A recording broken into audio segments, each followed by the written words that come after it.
Hey guys, welcome to another live show. Another live She Knows Arsenal. Make sure you guys are liking the video and subscribing to the channel. And most importantly, getting into the chat and letting me know what you guys are thinking about Arsenal's draw against Sunderland. Arsenal drew 2-2 to Sunderland. And I have thoughts. Of course, I have thoughts. But yeah, there's also the man of the match poll. I'm going to be really honest with you guys. I really struggled to find 4 players. It really was giving 3. It really was giving 2. Like, it really was giving Trossard and no one else. So I really struggled to find 4 players that I thought actually had good games today. But here's my thoughts, guys. I had said this on Deluded channel, and I said, we're going to concede and we're going to drop points at some stage. And I need to keep it top of mind that other teams have dropped points and even we've dropped points, and that doesn't mean it's over. Of course, the media and everything are going to catastrophize and all that kind of stuff. And we're going into an international break without all 3 points. And that stings so much, especially when we worked so hard to get 2-1 up and then conceded in the last dying minutes or whatever. But to me, this was one of our more difficult games. I think this and Crystal Palace was our more difficult games.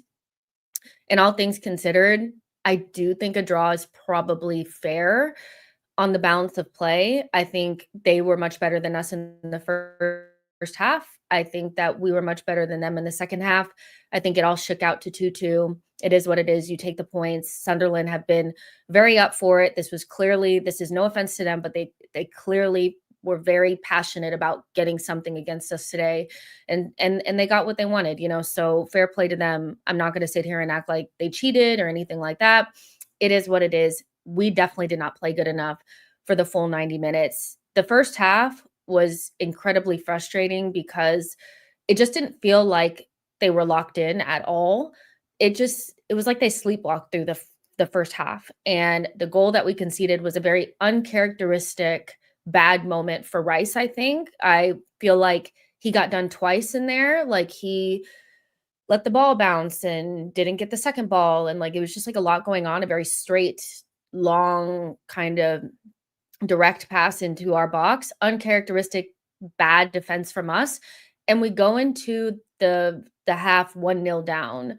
And at that stage, I remember feeling like we should definitely be able to come back, but I'm a little concerned that we may not, because in instances like this in the past, especially last season, we really struggled to get back into games. But it felt like Arteta maybe threw some teacups or something like that at halftime, and we looked so much better in the second half, and we really should have scored more than just the 2 goals. We hit the bar. They were clearing it off the line. It wasn't like we were relying on set pieces or anything like that. We created more than enough in that second half to have been 3-1 up, 4-1 up, whatever. They did their part, but I really think we could have scored more. I think we need to give. It's not going to feel as potent as it would have felt if we would have won, but I do think that we need to give more respect to Trossard. His goal was just an individual moment of brilliance, which was the only thing that we were going to really get from that game. I really think our individuals needed to step up in a moment where we could tell that we weren't really playing well as a unit. And I think Trossard really did that and got us ahead. We really should have walked out of there with all 3 points. The goal that Saka scored was, oh, my lights went off. I guess this is not the channel of light. Hold on. That's good. But the goal that Saka scored, we should have scored maybe 2 of those, because we took the ball off of them multiple times in good opportunities, and we didn't capitalize, So it's a rough one, because there were parts of that second half. I thought, Calafiori should have came off. It just looked like he was giving up way too many fouls, which was ultimately giving them opportunities.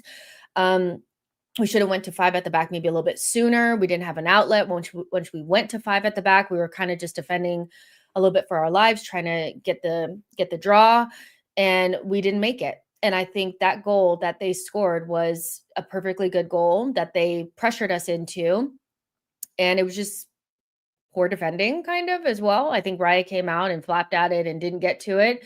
And it was kind of like what we deserved for not clearing our lines and stuff like that. So I think the draw pretty much it should have been a draw. I'm a little bit sad that the poor defending had to come with it. Um, I really would have maybe preferred a 0-0, just to know that we weren't going to be clowns at the back today. But yeah, just get to international break. We need other players in here. I felt like throughout the game that I just wanted Odegaard to be out there. I wanted to be able to see, Martinelli be the outlet because we didn't have anybody that we could kick it long to. Was desperate for, maybe a different wing option. I don't know if it's just because they're fatigued or what, but it just wasn't a great individual day for some of our bigger players that were used to having good games. Like, it wasn't great, So I think we anticipated, dropping some points at some point. So that's why I led with that, because we weren't going to win every single game. But when you get 2-1 up, you do expect to leave with the 3 points, and we didn't. And I think that's what's most frustrating, is that we actually worked to get up to 2-1 and we had to give it up in stoppage time. But yeah, it was a nasty kind of like defensive kind of F up, today from some people. So yeah. Jean says, to be fair, we couldn't bring on any attackers because we don't have any. Can't blame Arteta. To be fair, today he did what he could. Kimberly says, either will be a wake-up call, we lock in heavy, or we crumble. I've seen this film before. I just don't think we need to overdo it, but I'm not going to tell you guys how to react. If you're looking for a certain type of reaction from me, probably not going to get it. You can react however you want to.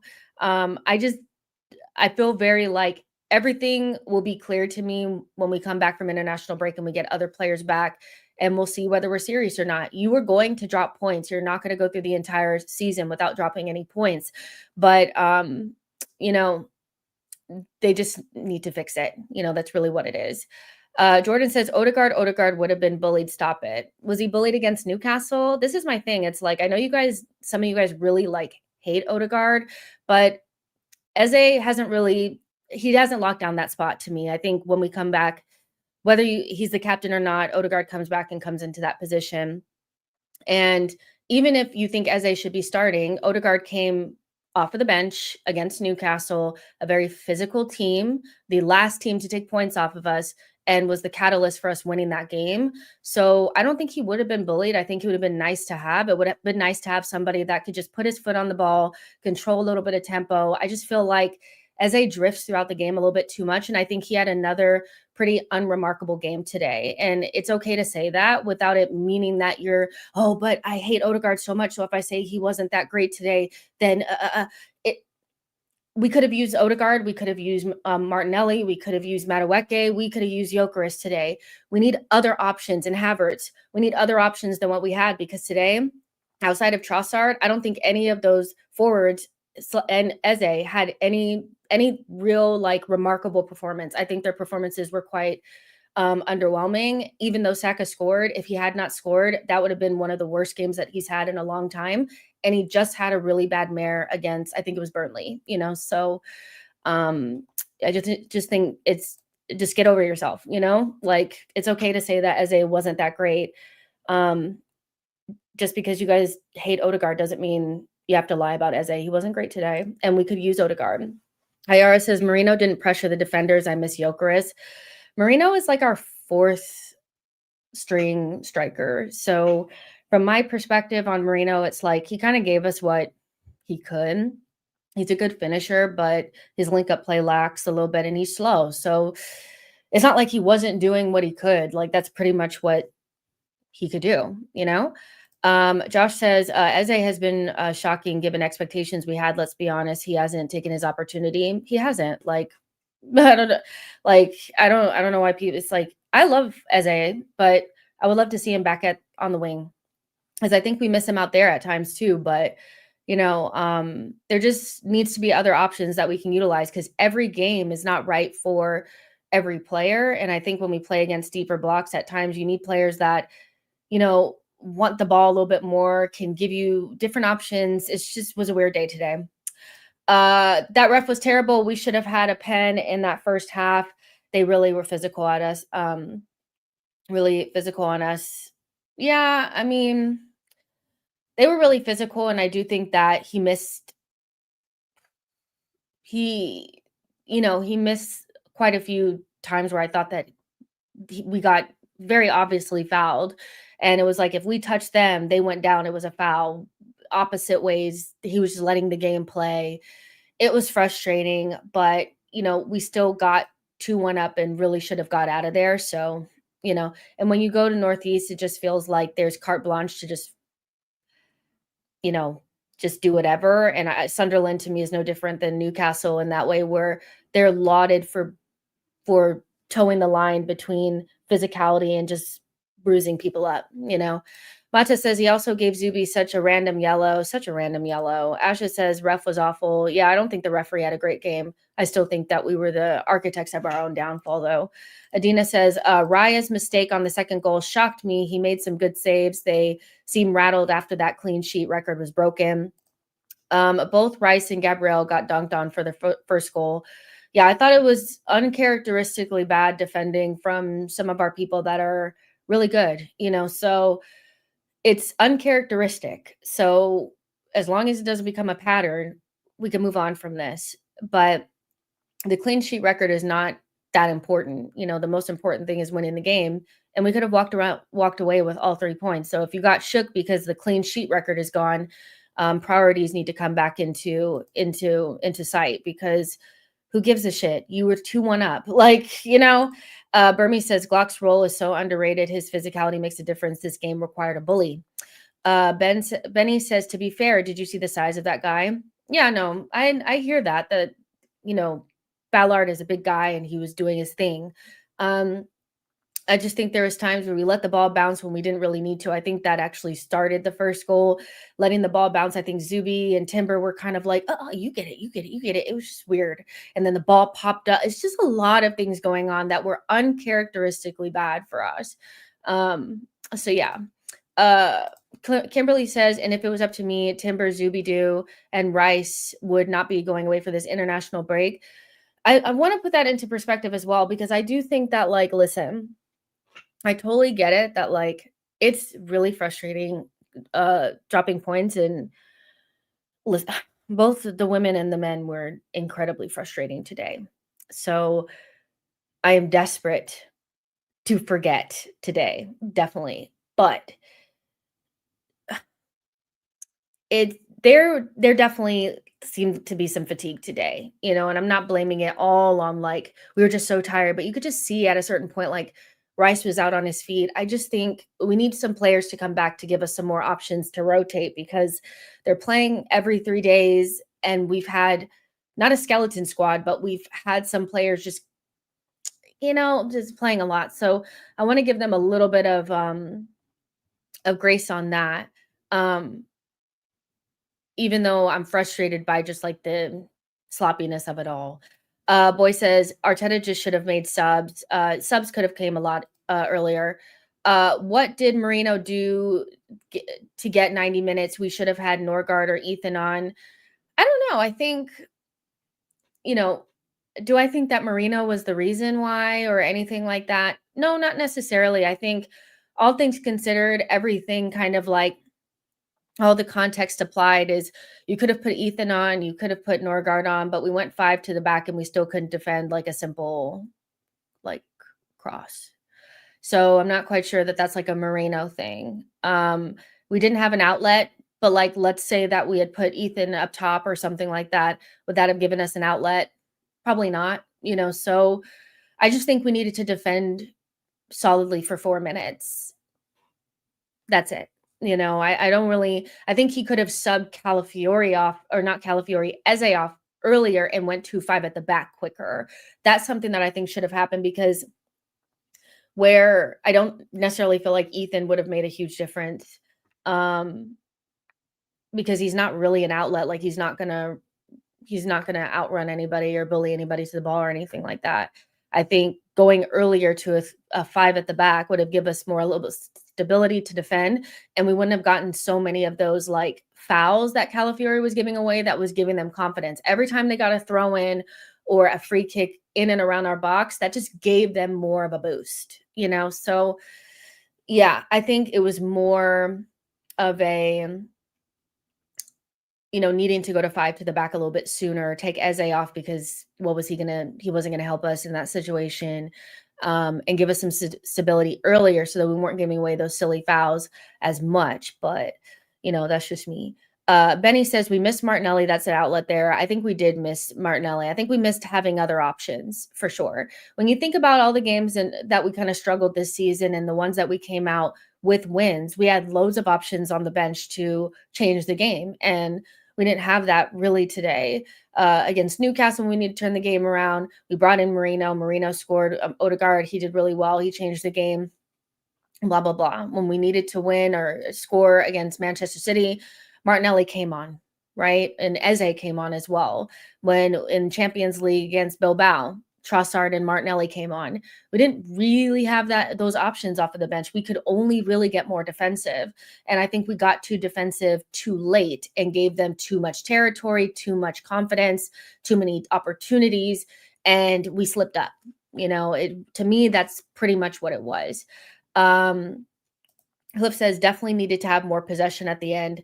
And this what I'm saying is if you had like even an Odegaard type of person out there, you could add somebody with just an extra pair of feet that knows how to get into positions to just get you the ball and just get a little bit of control. But there just seems to be a lack of control at times. And I just think it's because, you know, there's players out there that just, they don't control the game as well as others. That's all I'm really saying is we needed some other players. Like if you had Kai, you would have had an outlet, you know, somebody that could have just ran or, you know, pressed, or we just didn't have those options really today. I don't really think Ethan is an option for that in the 90-somethingth minute. I don't really think Norgard would have helped us that much either. We needed to just get out of there with the win, defend better for the 4 minutes, and maybe have brought in Mascara and taken Eze off a little bit earlier. And Untold Legend says, I don't know. I thought there was a third goal coming until the defensive substitution. IR says Sunderland were solid, not going to lie. I mean, they played like it was a cup final. You know, that's pretty much the short and the long of it. They really wanted it. You can tell. They were desperate to get something from that game, and they got it. They weren't just going to concede that second goal and just not, because they had nothing to lose. You know, Sunderland don't have anything to lose. They're probably not going to get relegated, and they're playing against Arsenal at their place, you know, so they played hard and they played well. And, you know, we conceded a shit goal at the end. You know, it is what it is. You know, it's such as, I feel like it's not really that hard of a game to understand because it's all was laid out in front of, like, you know, we knew we were going to go into this game needing to just kind of do whatever we needed to do to get the win because we knew that we had players playing lots of minutes. They were dropping like flies. We just need to get to international break to get some other players. We weren't going to be having our best attack. We knew we just kind of needed to cobble things together and get the win. We knew it wouldn't be easy. So this game just really just panned out to Arsenal not doing that. You know, they were sloppy at the end. Once in a while, you need to be reminded that you still need to work hard on defense records, can't be broken without hard work. Arteta didn't know who to bring in to change the game. Yeah, no, I hear that. I mean, I guess I think I just disagree with this idea that there was like all these players on the bench that he could have just used to change the game. Like hearing names like Norgard and Ethan. Yeah, I don't know. I just think maybe Raya just needs to not flap at the ball and, you know, just do better in that moment, you know, clear our lines. But I don't know if we needed to change the game. I think that's when you say he didn't know who to bring on to change the game. I don't know if we necessarily needed to change the game. I just think we needed to not be stupid in the last 4 minutes. Do you know what I mean? We were already 2-1 up. The game had already been changed. We had changed the game by being better in the second half. So we didn't need to change the game. We just probably needed to get a little bit more solid because it's not like we had a whole bunch of attacking options. And we effed it, you know? I think he could have made the decision to become more solid earlier. That's pretty much it. Dushasaurus says Eze will be fine. I don't think Eze is necessarily doing poorly. I just think some people underestimated that position and just thought that he was going to plop straight in and be better than other players in that position, and he's just not. Eze is on fraud watch. Grace period is over. Eze is not bad, but that was what Arteta wants him to do. Well, if that's what Arteta wants him to do, then why do you guys act like Odegaard is not doing what Arteta wants him to do? Tawanda says, at this rate, Eze is going to be benched when everyone is fit. He was never taking Odegaard's position, guys. I told you guys this before. He it's not even so much that like one, Odegaard's the captain, he's a captain for a reason, but that position just requires a more high touch player. That's it. He was never going to take Odegaard's position, and I think his best performances have come on the wing at times, or like even in the left half space. I think what's weird for Eze is that he's more on the right half space, and that's not his vibe. Like he needs to be more on the left, and he can't get there from that position. So I just think things will be better when he can go back to the wing. We have a different player at right center mid, and we just have some different attacking options. That's all. Victor says Eze is not going to be able to do Odegaard's role. They are two very different players. Exactly. We can't win the league if a team like Sunderland, we can't beat them. Man United beat Sunderland, but we didn't. You say winning the league, my foot. I don't know if we can't beat Sunderland, and I don't know. I don't really think this result it's disappointing, but I don't know if it's as bad as like people are going to make it. I understand. I get it. That we should be beating Sunderland, but just because Man United beat them, it's like Man United didn't beat Spurs. They didn't. You know what I mean? Like, I don't know. It's weird. So it's not a great result, but it's not something to like. If this is enough for you to think that we don't have a chance to win the league, then fair enough. But I don't think that this means we can't win the league that we drew today to Sunderland away. But that's just me. If you guys think it's over, fair. That's cool. I'm not going to tell you what to think. Shafa says Marino was very poor at pressing. But what do you expect? He's just not mobile enough to do it. Devel says, it's because the games we have coming up, Jess, I think this gives us no headroom against Tottenham and Chelsea, whereas we had won today, the buffer would have felt much better. Yeah, but did you guys think that we were going to keep like a big buffer this whole time? I think from my perspective, I always thought that it was going to get a little bit more, because I always anticipated us dropping points at some point. So I don't know.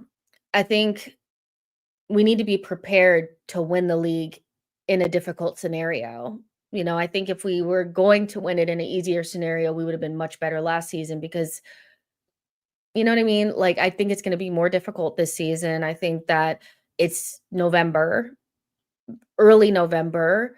We're not just going to get like an 8-point buffer and just run off into the sunset. We're going to have to work for it. It's never easy for us, right? And so, yeah, we're going to have to play well against Chelsea and Tottenham. We were always going to have to play well against Chelsea and Tottenham, So of course I wanted the buffer and I'm disappointed. But again, you can be disappointed, but if you think that we're out of the title race or it's like it's done from here because we didn't beat Sunderland, then fair enough. You know what I mean? Like, I don't know if I feel like we need to go that far just yet, CX says the shark is in the water, the crumble is incoming. Okay, sure. City and Liverpool are going to draw. If they draw, then it's like everybody goes back to what they were. So yeah, we need a buffer. We've seen this story when rivals are only 4 or 5 points behind us. Do you realize that 4 or 5 points is a buffer in a title race? It's not a title race if you're 8 points ahead. If you're 8 points ahead, it's not even a title race. 4 or 5 points is a buffer. Am I tripping? I feel like 4 or 5 points is a buffer. I'm concerned, you know, about the way we think this title race is gonna go down. I want a buffer. Of course, I want a buffer. I would love for everybody to fall away, but we never if we're gonna win anything, it's not gonna be easy. The Arsenal way is not the easy way, so we've dropped points today. We were always gonna drop points at some stage. We did it today. As long as we don't make it like a 3-point losing thing, we didn't even lose today, but like a 3 points dropping points thing, then fair enough. But we're just not going to have like this 8, 9 point buffer. We've seen how this team reacts when under pressure. I can't blame the comments for the reactions like this. I'm not blaming here's the thing, it's you guys can feel any way that you want to feel. But again, my only thing is I don't think it's a great result and it's disappointing. But if you yesterday, before this game started, thought that we were going to win the league, but now that we've dropped points to Sunderland, you don't think we're going to win the league. I feel like you didn't really believe it to begin with. That's all I'm saying. Why do you think we went with a slow start? Felt we would have approached the first half the way we approached the second half? I don't know. I feel like that's I don't know why we were so shit in the first half. I thought we were really poor in the first half. Um, but I felt like we should have approached the first half. I I feel like they needed Arteta to tell them to get it together. I really think they were sleepwalking in the first half, and I don't know if it's fatigue or what. I really don't know, but they just have to just not come back like that. That's it. Drew to Sunderland, drew to Chelsea. Frustrating day to be a Gooner. Is Arsenal out of the Women's Super League title race? Yeah, they are. The main concern is how we bounce back. We lost 2 points and conceded 2 goals. I feel the same way as who. I feel like the main thing with us is it's not that we drop points because like if you need us to like never drop points in order to like we're going to drop points at some points, guys. We have to be realistic about that. But it's about not letting one loss or one draw become 2 or 3, and that's always been our issue. Of course, we won't know what we'll be like until we come back, but we have every opportunity to rebound against Tottenham. So, I don't know. Richard Stamp says, "Look at this coach." I'll be honest though, you guys, I think that even though Arteta may not have maybe managed the back end of that game as well as he probably could. He could have maybe put mascara on a little bit earlier, took Eze off earlier. It's really not on Arteta that, Raya was flapping back there. So we have to also be, also lay some of the responsibility and accountability on a back line that we know defends really well, knows that they can deal with high pressure games where their back is against the wall. We've seen them do it before. And to me, it's not Arteta's fault that we let the ball bounce and, they got bullied in the first half for the first goal and they couldn't clear their lines for the second. So even if Arteta didn't manage it as well as maybe you would have wanted him to, and we can definitely ding him on that, this was a group effort. And I think I'm more disappointed in us, maybe Raya and flapping at that ball and not getting to it because if you do that, maybe we get out of there with the win.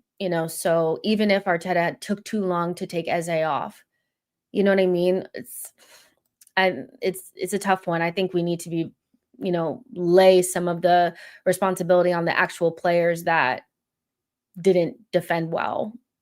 So Arteta, whatever he said to them at halftime, got them back to 2-1 up. So yeah. I can't stand Arteta, but today it was on the players. Saka was awful. The defense was shaky. The keeper was a liability. Overall, the run since we last dropped points was fantastic. We need players back and do it again. Yeah, I think that this is what I'm saying. Did we not win like 10 games in a row in all competitions or something? I don't know. We were always going to drop points at some stage. So as long as we don't make it a habit. I don't see this as like the worst thing in the world. It's just anytime we drop points is really disappointing, especially when you were ahead. So I'm disappointed as well. I'm just like, yeah, it's unfortunate that we can't turn it around. next weekend. We have to wait until after international break. But I'm telling you one thing for sure, we need like at least 4 of those attackers back. I'm so sorry, but I really don't think we can continue on with Marino, Trossard, and Saka and Eze. I really think that we need at least 4 of them to come back after this break to get us some different options and something. Because to be honest, if Saka had not scored, that was a terrible showing from him. That was really poor.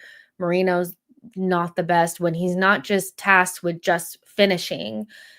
He was not great today. Thought Eze was kind of a ghost at times today. He had a good shot that, the goalkeeper saved, but outside of that, I thought he was pretty limited, and it was really just Trossard that was making shit happen.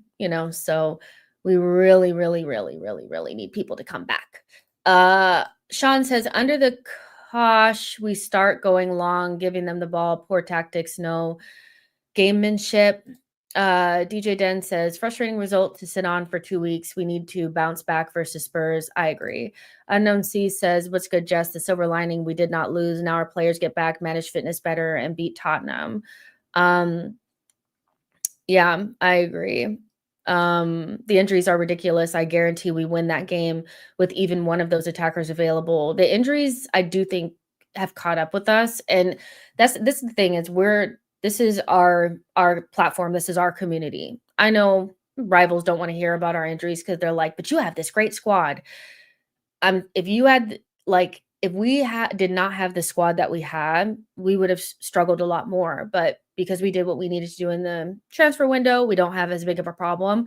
But we definitely had an injury crisis, where we have like 6 of our players that actually would be playing, not kids, not, the third guy up, not that, Kai Havertz would be a starter, if not the backup to the starter. Odegaard is the starter. Madueke is the backup to the starter, probably on both sides. It's a lot of players out, and Gyökeres and Martinelli as well. Gyökeres is the starter. Martinelli probably is the starter, if not the backup to the starter. We need these guys to come back. We just the attack, the attacking options are just not there. And this is why when it's like, I wish we would have had an outlet, but like genuinely, who would have been the outlet? Genuinely, who are we going to kick the ball up to? I guess you guys let me know. Who is he going to bring up off the bench that realistically we could have kicked that ball long to? There was no one. And anybody saying Ethan, really against Ballard, do you really think he was going to let's be realistic for 1 second. I love Ethan, but let's be serious. It's only a great squad when you have most fit, not all. Sorry, I can't read. Not all your attackers and 3 number 9s out season after season. It's the same shit, fucking ridiculous. I don't know. Listen, I just feel like until we see how we return, I'm not gonna go too far.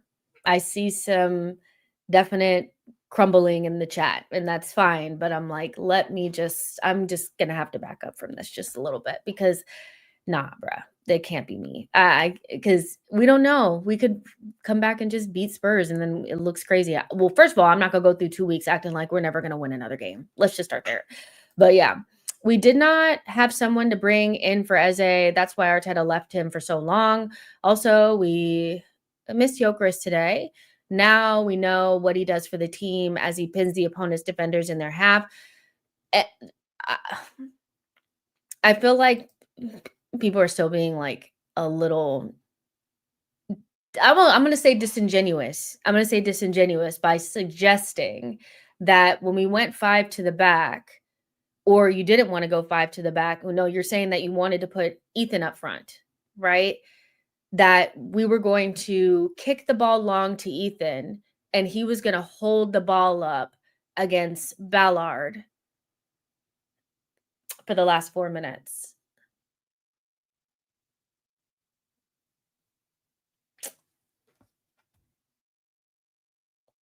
We need to be serious for 5 seconds. I get it. Heads are on Pluto. But no. because Ethan's not even that great of a presser either. Like, that's just not his game. Like, we quite literally needed to make the Eze sub for Mascara earlier. So we could have been more defensively solid earlier. We would have been clearing the ball out to nobody, but I just feel like it took too long. And the reason why I felt like it took too long was because Calafiori was fouling. And every time that he fouled, that gave them another opportunity to put the ball into the box, giving them confidence and pitting us further back into our box without safety. We just needed that extra defender out there to just give us some solidity and to not be stupid and flap at the ball on just a simple cross. We just needed to like not be stupid for that moment. This whole idea that like I'm just gonna say I don't agree with if we would have put in Ethan that would have done anything. That's all I'm gonna say. People just want someone to blame everything on. We should have done XYZ. Marino just spreads fatigue across the attack. He's always looking tired. We need Gyökeres ASAP. A terrible first half and lack of options off the bench cost us heavily. These players look knackered. Eze was a passenger and needs to work it all out. Eze just, it is what it is with him, really. I thought, him and Saka, I'm not going to say luckily for Saka because that's a little harsh, but if Saka had not scored that goal, we would be having much different conversations. But we just need other options in those attacking positions to give us some wiggle room. I think since the City game, maybe? No, since the Olympiacos game, we've basically been running this same attack, haven't we? And then Gyökeres got injured like the last Premier League game. So we just need to have the ability to switch things up and have different options. That's it, And we had so many we've done really well since the Man City game, and we have 1 loss, 2 draws, and like 7 wins or something like that. I don't think it's that bad, even though this is a disappointing result. I'm just saying. Stefan says, big up, Jess. I saw your appearance on Sky. So smart. What a pro. I wasn't on Sky. When was I on Sky? Any player would have done a better job than Marino, whether Wanyeri or anyone else. The guy was just walking around, no pressing, and didn't even do anything with the ball. Sure. I don't agree. Saka was showing for the ball and had some good crosses at least, as a disappointing, especially that chance he had in the second half. Let's see. Not just stand on it. Saka has been below par. These are all caps. Hold on. Has to pick it up. Grace is given due to credit in the bank. Nursing injury, but we needed him more today. Listen, Saka, like I said, he scored the goal that got us back into it. So I'm a little like, he kind of bailed himself out with that, but he needs to perform much better. I'll say that for sure. And I just feel like, when Trossard's probably been your best attacker across the season, that our attackers are not playing as well as they can. There's just that. That's all I'm going to say. We got to stop being defensive. It made no sense to bring Mascara on defending for 15 minutes. I think it did make sense. I do think it made sense. Because you guys are asking for attacking solutions that don't exist. I really think it's incredibly disingenuous to say that we should have brought on Ethan. We were getting absolutely lambasted by some of those players. I don't think Ethan was going to be the option. Not at the 9 and definitely not in midfield. So who else were we meant to bring on? There's literally no one else to bring on. People are talking about Norgard. For what? Why would we bring on Norgard? We had 5 at the back. You should be able to defend. When we conceded that goal, we had 4 minutes left, not 15, like you said. We weren't defending for 15 minutes. We really started defending a lot more in stoppage time. And I just don't really understand why we just can't lay most of the fault on the players that were out there, because there was nothing stopping Raya and Gabriel from clearing that ball. Nothing. Nothing. We had Ethan, MLS endowment. He called them on for God's sake. It was Sunderland. Attack them and trust the defense. Listen to what you guys are saying. You're talking about 15 and 18-year-olds. We just needed to defend well for 4 minutes. It's just we could have had, an infant on the bench and you guys would be, "Well, why don't we bring on baby so and so?" Like, come on. Like, let's be serious for 5 seconds. We just needed to defend better for 4 minutes. That's it. And then cuz you have to also remember that like they were always going to press and like try to press us for the last couple of minutes because they had nothing to lose. So there was not a situation where we were just going to attack them and it wasn't going to leave us open. Because you guys also would have been upset if we had tried to go at them and been left open at the back and then conceded. I just think we needed to defend better for 4 minutes. That's it. Like, we could have wasted time, keep possession, and block the ball with our bodies fall over, etc. So do you trust Ethan and them to actually get the ball to do that? Do you guys actually realize that like if Saka was getting bullied, if Marina was getting bullied, if Trossard was getting pushed over, if Eze was getting pushed over, what the F do you think those young guys were going to do against a really physical team? We just needed to defend well for 4 minutes. I really feel like this is just like, what are you talking about? Should have gone for the third goal. Why aren't people highlighting this more?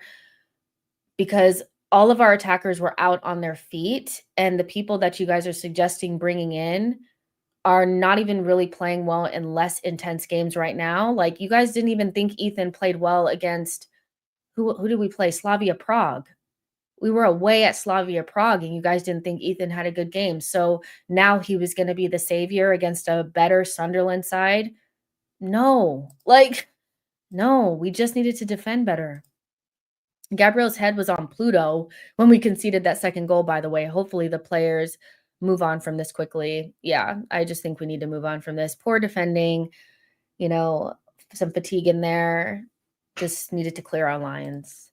Some of our fans just want to play the blame game. If those 15 and 18-year-olds had come on and not played well, some fans would have been calling them names. These guys were physical with us.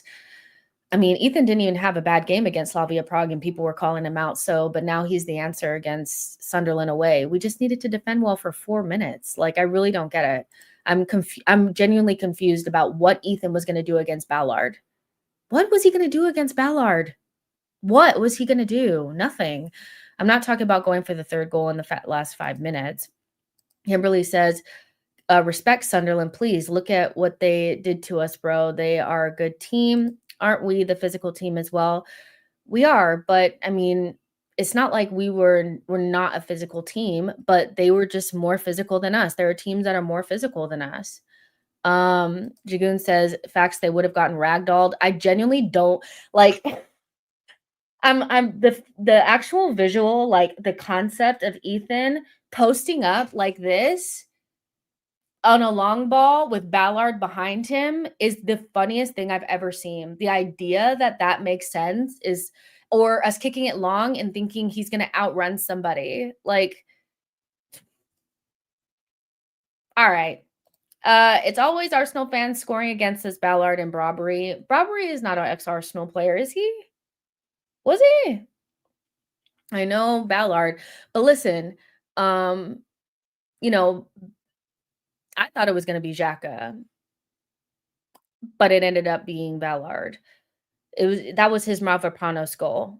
You know, he needed that for his life for some reason. I don't know. But uh it was always going to be an ex-Arsenal player. It was like the commentary was also very like, I mean, he was so disappointed. Like the actual commentary guy was like, when we went up, you could like, I thought he was crying. Like you could probably hear the tears hit the desk. Like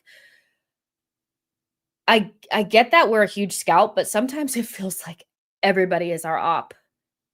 It's nuts. But they needed to see that we could be breached, I guess, and they saw it. So, I don't know.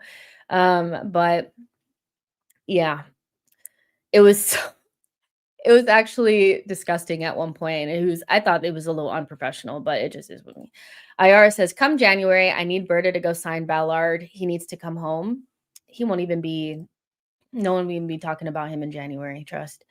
Lame says, just tell me why Arteta is so obsessed with defense. I mean, how are we obsessed with defense? We scored 2 goals. We were up 2-1. Like, we're not obsessed with defense.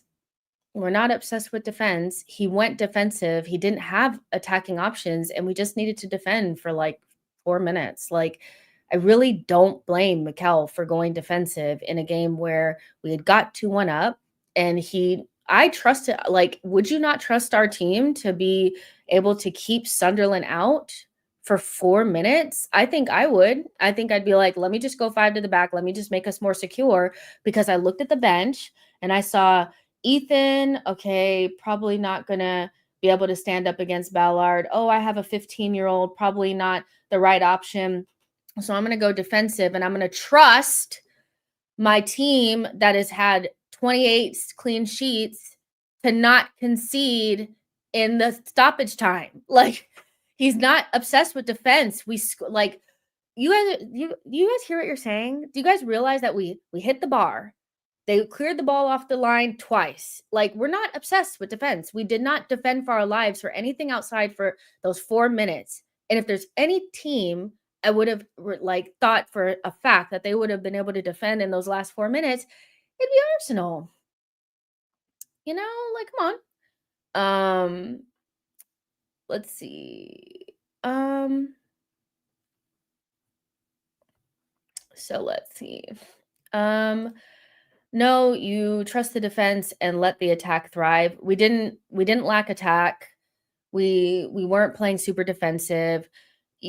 Putting on children wasn't going to help. We need to like just stop. Like, stop with the Ethan, and putting on Max would have been the difference. Like, let's be fucking for real. Like, come on. Brian says, more Sunderland good or Arsenal bad? I think it's a combination of the two.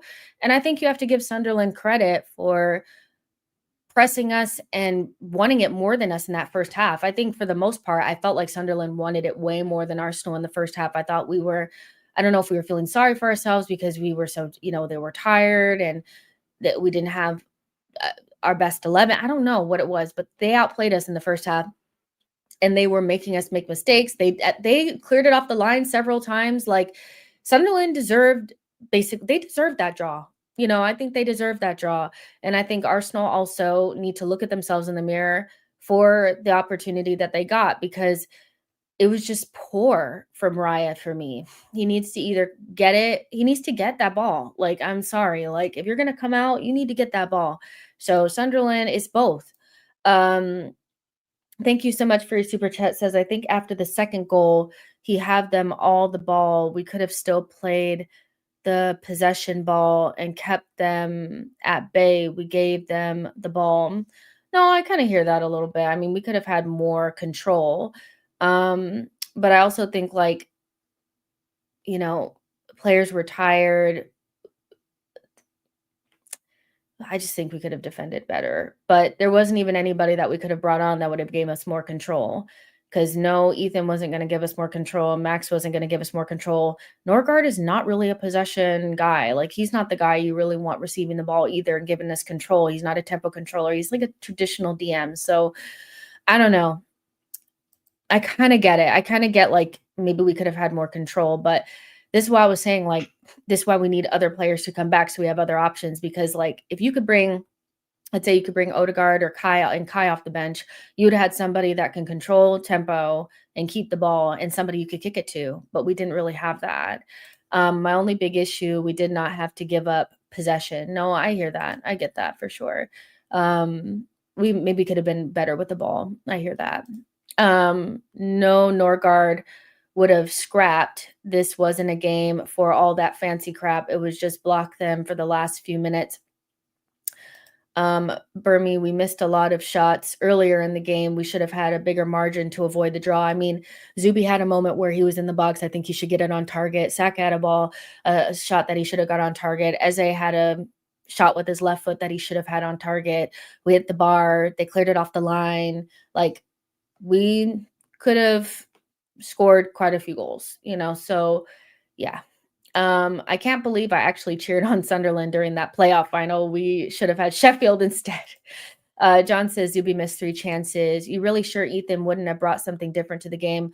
I am confident that Ethan would not have made a huge difference when Sunderland were pushing at the false 9, which is where you guys are saying you should have put him in. I just think that kicking it long to somebody who's 5'8" when the center back is 6'5" and massive is just asking for nothing. Like, I don't think Ethan would have made a big difference. I don't. I think we just needed to defend well for the last couple of minutes. I don't see it. He can't outrun anybody. He's also somebody that one of his bigger flaws is not keeping the ball. He is somebody that tends to give the ball away, which is why he's not trusted in midfield. So no, I do not think Ethan would have made a huge difference. I don't. Guys, I don't. I disagree with the Ethan thing. I disagree with Max. I disagree with all of it. Raya, Gabrielle, fix it. Defend. Please. TE says, I just can't slate our team. 10 games, clean sheets. They almost had it. Trossard, man of the match. I mean, I think I'm finding it difficult to really just like kick the team, because like as hard as maybe I should be wanting to kick them, because as disappointed as I am, we have went on a run that has gotten us a decent lead. And yes, we could have used the buffer, but I always thought that at some stage, like, things would even it out. It's literally November. So if this was like January, I guess, but like we're at a point in the season still where people that are fucking 10th, if they win the game, they go second. Like, it's so early in the season still that I'm like, okay, we have a little buffer and I'd like that buffer to be big, but it's going to even itself out a little bit. And they play tomorrow. If they draw, it's everybody's in the same place that we were before we started the game week, and we just move on. But yeah, I feel like I get people are traumatized and they think this is the end and we're doing the thing again. But to me, this didn't even feel the same as that. It felt more like we were out on our feet. We defended poorly, because the way we was doing it before, we wasn't even scoring goals. So I don't know. I just want to see how we are when we get back, because all this could look silly if we just beat Spurs, That's all I'm saying. There's no buffer. City probably wins still, like Marmouche winner. We can analyze games in isolation, though. Of course, the run is fantastic, but the goal we conceded is poor. And we left 2 or 3 on the pitch ourselves. No, but we've already, like Lucas, I've already done that, though. That's what I'm saying. It's like, I am disappointed. And I've said multiple times, I think we could have scored more goals and we should have defended better. But ultimately, where you go beyond this all depends on whether you are choosing to, I think, anticipate a collapse off of the back of a draw after like 10 wins in a row, or if you take those 10 wins in a row as like, okay, we're solid. We just probably need to get some players back and da-da-da. You're either glass half filling or glass half emptying. And that's the unfortunate part about going into another international break off of the back of a draw, because that's what we did against City, is then you have to stew on it and you don't know what the team is going to be like. But after the City game, we went into an international break and we had to sit on it. And, they were saying that if we did not win that game, we would be out of the title race. And then we went on this run. So again, like, to me, it's not worth it to sit here for 2 weeks and stew when I know we're going to get players back. And we just went on this run that I did not anticipate after the City run. Do you guys get what I'm saying? Like, I feel like I want to give them the benefit of the doubt until I can't, because I'm just going to be sick for 2 weeks. I'm going to be sick for 2 weeks. Do you know what I mean? So I've already compartmentalized and said that I felt like Raya/Gabrielle should have done better, more Raya really, on the chance that they scored and that we should have been able to defend well for 4 minutes. But in totality, I did expect us to drop points at some stage, and we did it today, unfortunately. And yeah, I want to see how we do when we come back. Rice should have put that shot from the middle of the pitch in the bag. Rice really wasn't his best. No, he was the catalyst for the equalizer. I'll give him that, but I thought he was really poor for the first goal. I thought it was pretty much his whole, like, I pretty much put the whole thing on him. I'll be real. We blew 2 points. Cheers to a draw tomorrow. Still top of the league. Let me look at the table then. Let me see how bad it really is, because let's see how bad it is, man. So if City win, I can't do math. So if City win, they'll be at 22. So we'll have a 4-point lead then if they win, right? So, and then if Liverpool win, we'll have a 5-point gap or something like that. I can't do math. So like 4 or 5-point gap. If they draw, then we have like a 5-point gap or something, 5 or 6-point gap or something. Listen, I know this isn't going to make y'all feel better, and I'm not really trying to, but the way I'm thinking about it is, if you had told me after the City game that we would go into another international break in November with a 4 or 5-point lead at the top, I would have looked at you like, you look stupid. You sound so stupid. But we are. Do you know what I mean? So I really got to try to not sink the boat before I need to. Do you get what I'm saying? Because when I go, and there's no getting me back, So yeah, I hear it though. I hear it. Josh says just clock the situation. Nico says some perspective is needed. Listen, I get it.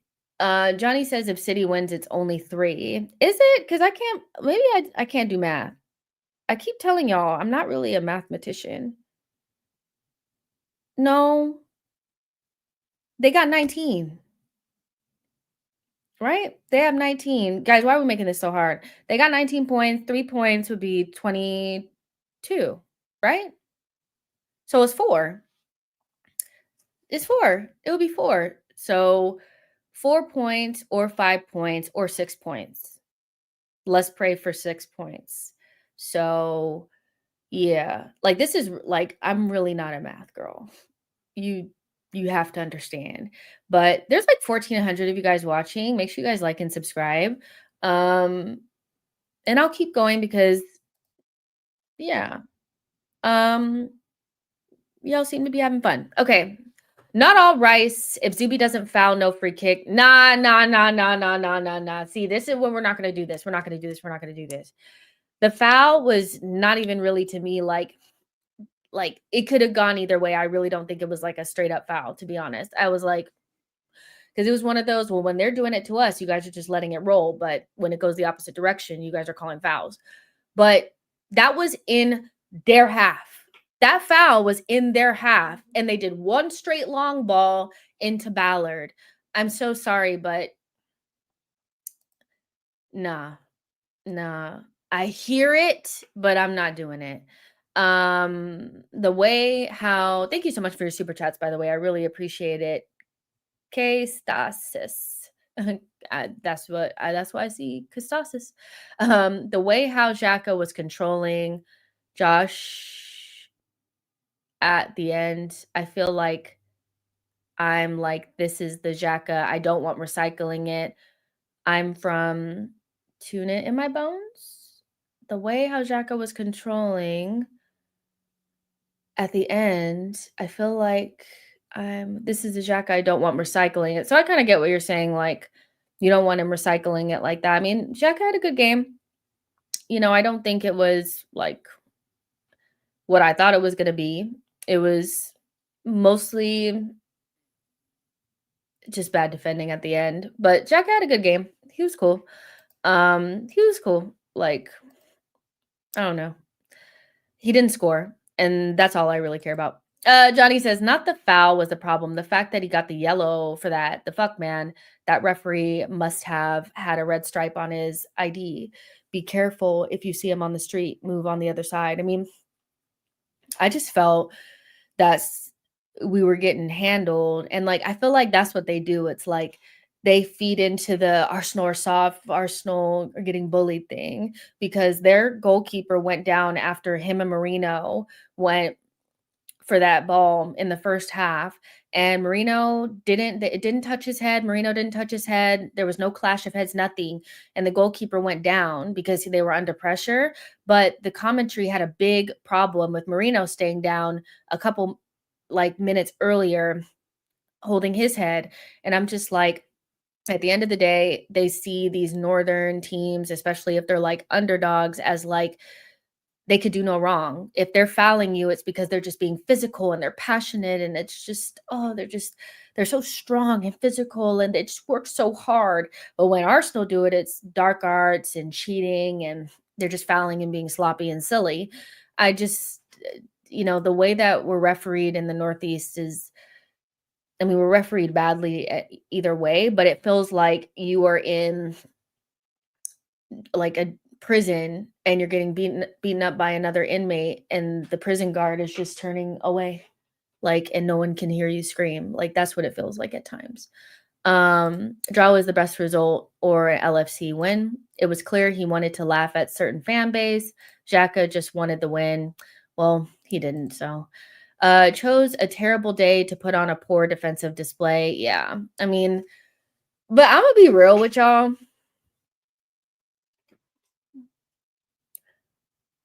Had we had drawn any of our other games, the fan base was going to react like this no matter what. It doesn't matter really who we would have played because after City, we really didn't have any games where we really should have been dropping points. We really haven't, like, who have we played? Do you know what I mean? Like, we played Chelsea, not Chelsea, sorry. We played Crystal Palace, we played Burnley, we played West Ham, so Fulham, any team, if we would have dropped any points to any of those teams at any point, this was going to be the reaction because we're all waiting on the other shoe to drop.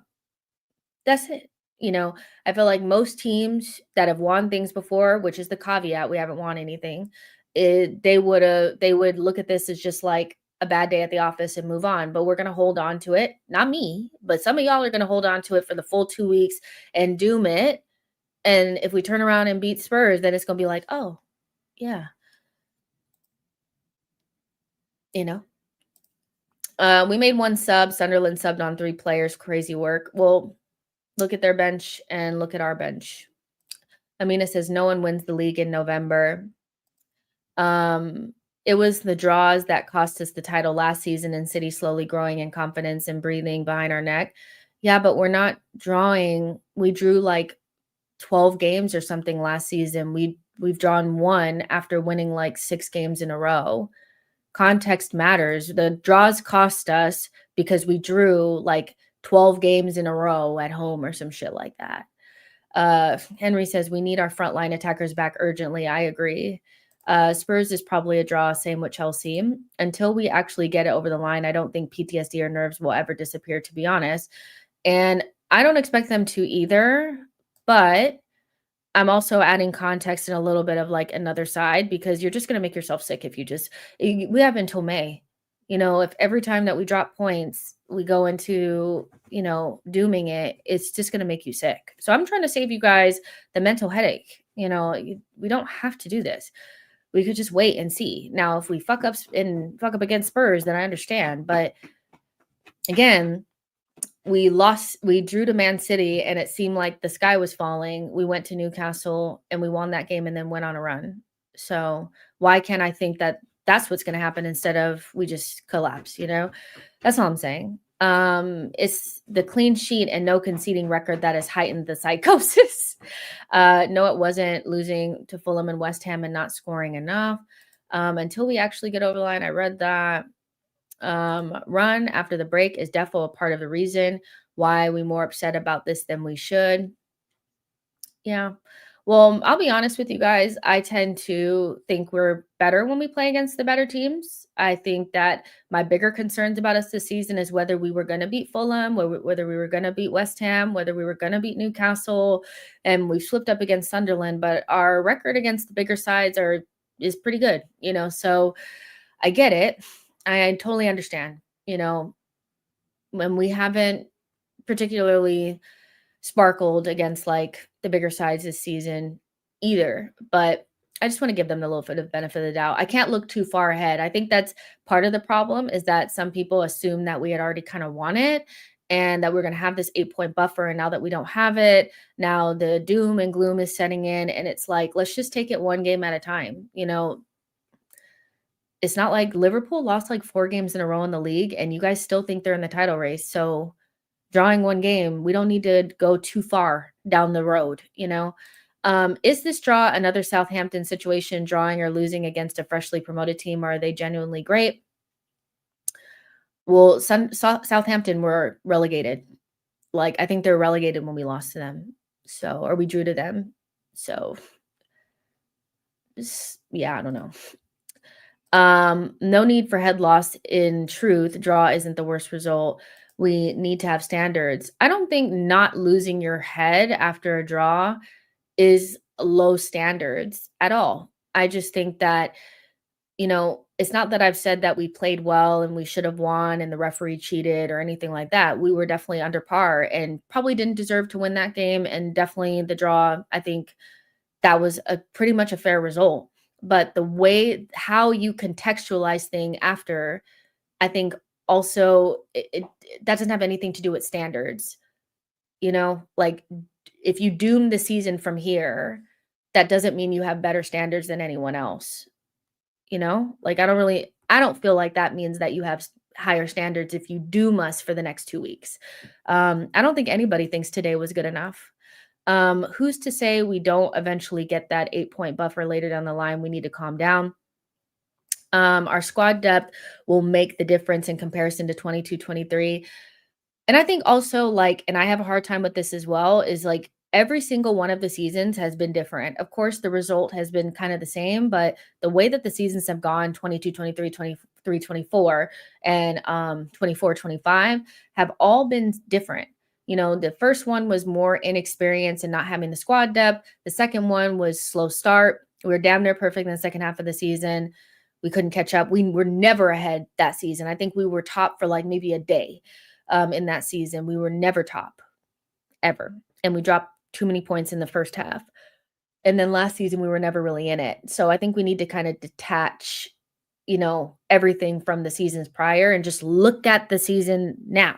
Like, look at us now and decide whether or not we think we're going to bounce back. Genuinely, how do you guys call yourselves fans when you can't even support after a draw? Sunderland is a good team, by the way. Other teams have also their own tactics. Where are your standards for yourself?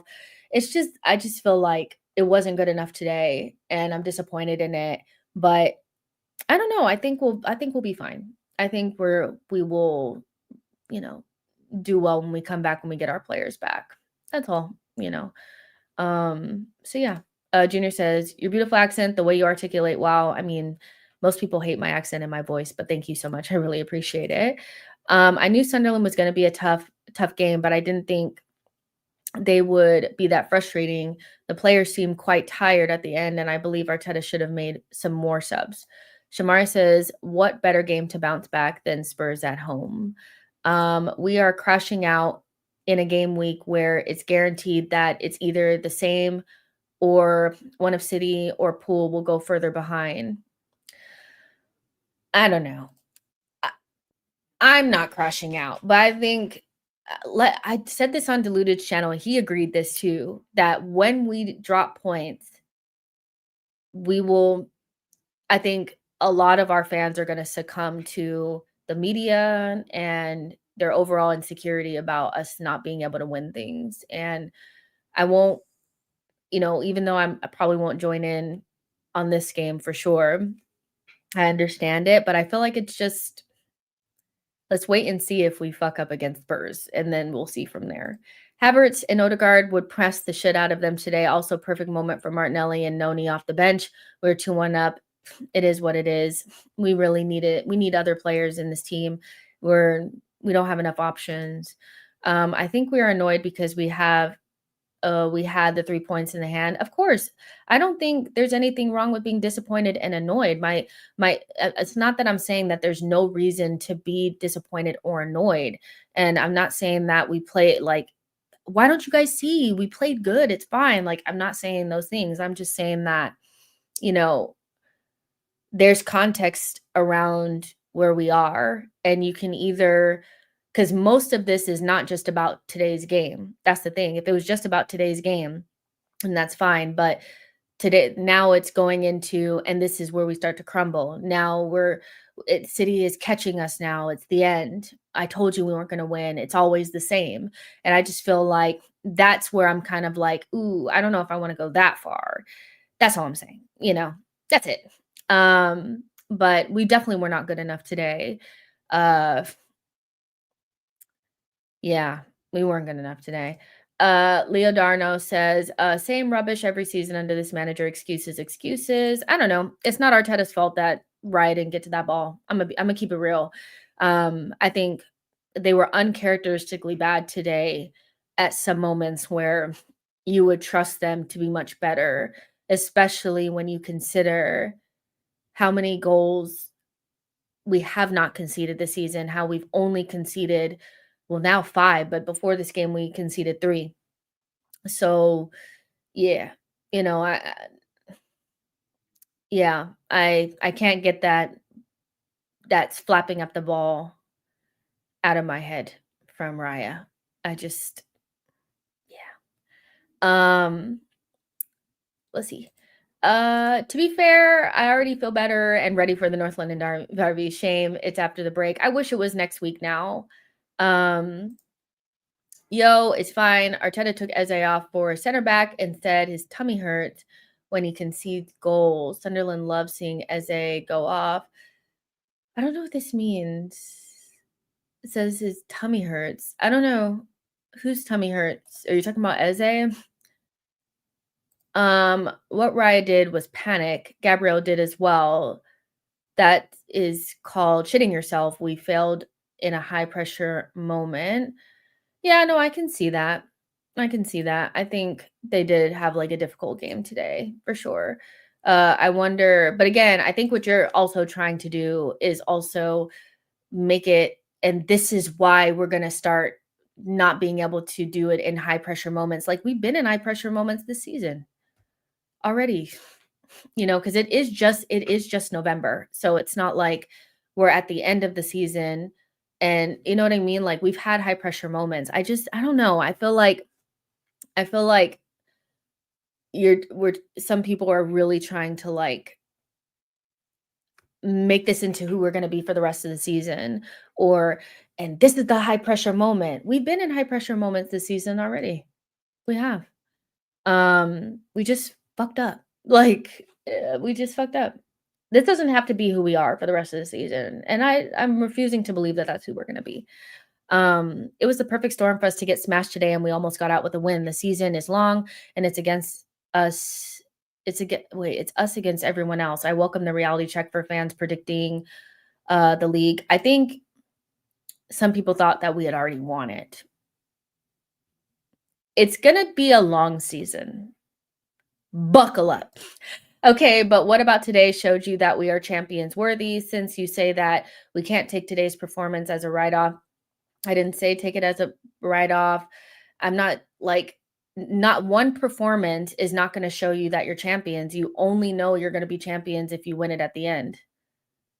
Because if you're only going to take this game as a reason why we're not champions worthy, but erase everything we've done this season, which everything that we've done this season will mean at the end of this game week, we will either be 4 points, 5 points, or 6 points ahead, then I just, the math ain't math in there. To me, the math ain't mathin', like with that. Today showed me, well, even with today being fucked, we're either 4 points, 5 points, or 6 points ahead. You can't erase everything and only take the bad bits as the reason why you think we can't win something, or the hill you're going to die on. I feel like that's unfair. I just feel like it's unfair to take away the whole rest of the season, act like, "Well, fuck all that. We drew today, so we're shit." You get what I'm saying? Like, I don't the math ain't mathing on that for me. I just feel like we need to wait and see how we are against Spurs. If we continue and we have more bad games, then fair enough. We haven't learned our lesson. But if we turn around and go on another run, beat Spurs and do well against Bayern and do well against Chelsea, then you didn't need to be dooming for 2 weeks. That's all I'm saying. Um, Benny says, I know Gabriel Heinze is laying into those defenders, and he should. He should, because it was, to me, the defense actually let the attack down today. If you really deep it, I've been asking the attack to bail out the defense for a while. And I think they very much so did that because it was 2 forwards that scored today from open play. It should have been 2-1. We should have got out of there with the 3 points and been able to say we were shit in the first half, but we still got what we needed to get. And we didn't do that. We didn't do that, so and to me, that was defense. You're 5 at the back. You should be able to fucking defend across. It's simple shit that we just did not do today. We really should have been able to defend for 4 minutes. That's it. Also take into consideration that Liverpool has already lost like 5 games, and historically teams with those results never managed to win. The way I see it is we can still afford to lose. Yeah, this game is really disappointing, and I just hate that it's a cliffhanger. I hate that it came at international break time. It's so disappointing. But do you think that we can beat Spurs? Do you think that we can beat Bayern? Do you think we can beat Chelsea? If the answer is yes, and you also know that we're going to get some of our players back, then I don't really feel like there's a big reason to be like dooming it just yet. And I get that City is coming, and they're looking stronger and stuff like that. But like, we're not going to ever win the Premier League if we're not comfortable winning under pressure. If we feel like we need to get this 8-point buffer and for everybody to fall off, and that's the only way that we can win it, that's not realistic. We're going to actually have to win it, really win it. Arsenal never really win anything without actually having to work for it. Unfortunately, we weren't good enough last season when City had fallen off. So we're not going to get the luxury of going up against them in a title race potentially, and them just like letting us walk to the finish line. Like, it's not going to happen like that. Realistically, it might be a couple little points. It might end up being like 2 points, 3 points. Like I said, I think we need to buckle the fuck up. I think we got too comfortable in October thinking it was over. This is still our year to win it. We're just going to actually have to win it. We're going to actually have to work for it. That's it, Hopefully people appreciate what Gyökeres does for this team. Listen, I am devastated that Gyökeres could not play today because he had just kind of clicked into gear. And there's no doubt in my mind we would have played better in the first half had we had him up there pressing and stuff.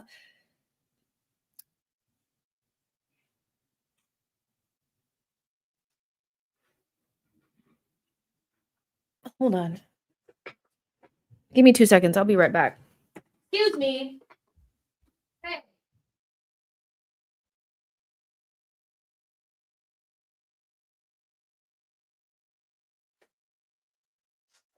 You should be ashamed of yourself. It's not funny. Sorry.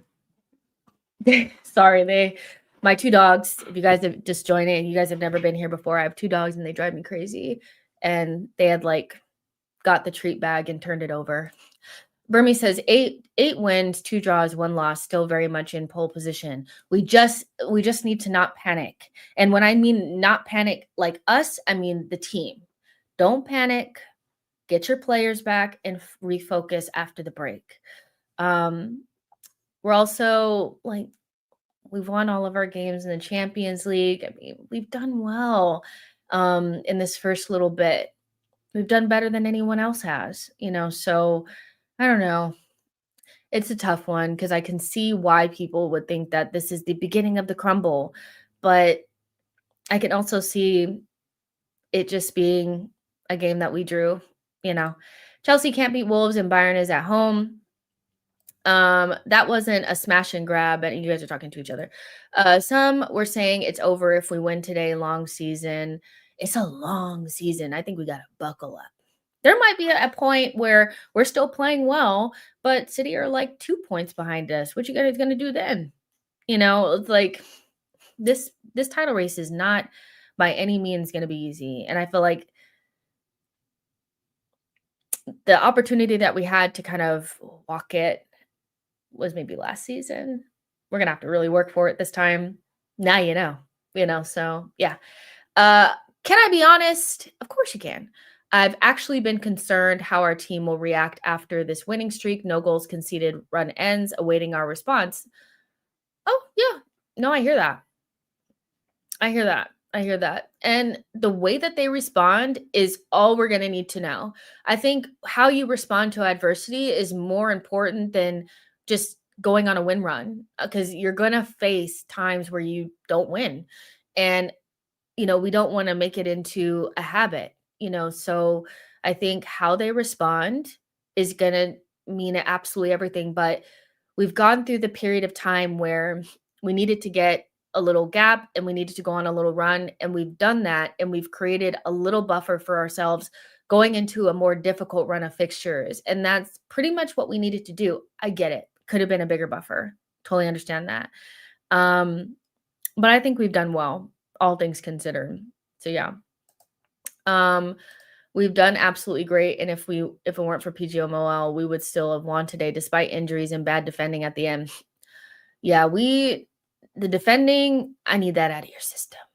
I need that out of your system. Whatever that was today, fatigue, whatever. And this was like, if you're tired, and like, I remember I said this before the game and I instantly wanted to take it back because I said it before Sunderland, I think, beat Chelsea maybe, or after they beat Chelsea, but before we played them.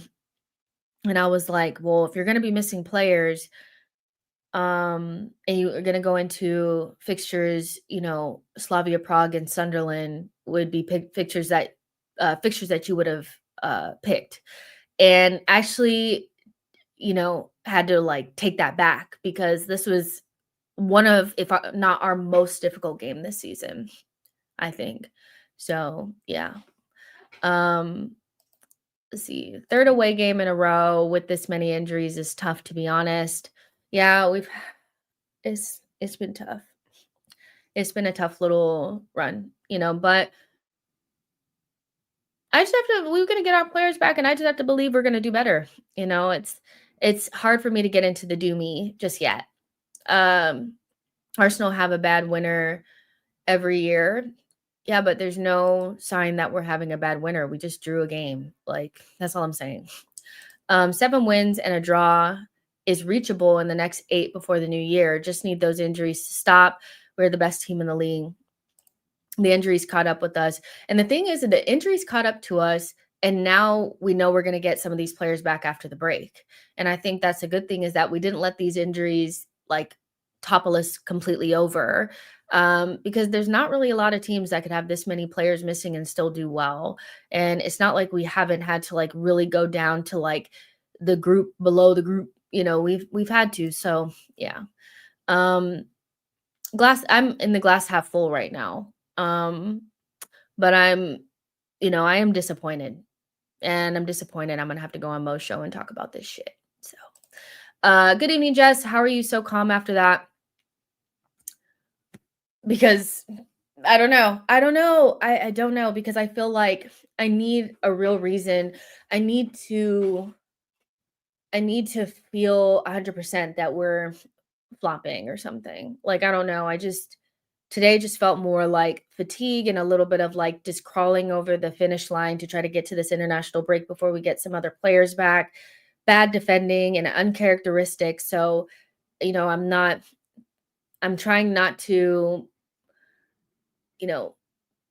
reach back until all the bad memories from past seasons and just try to think about who we've been this season and give them the benefit of the doubt.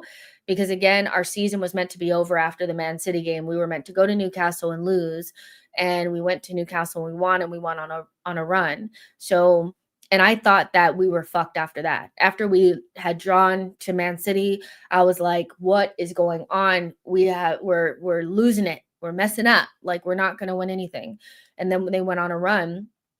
So I I kind of want to give them the benefit of the doubt. I think that's just kind of like where I am right now, because if they turn around and beat Spurs, then it's kind of like, damn, I spent 2 weeks like dooming, when in reality it was just we were tired and we needed to get players back.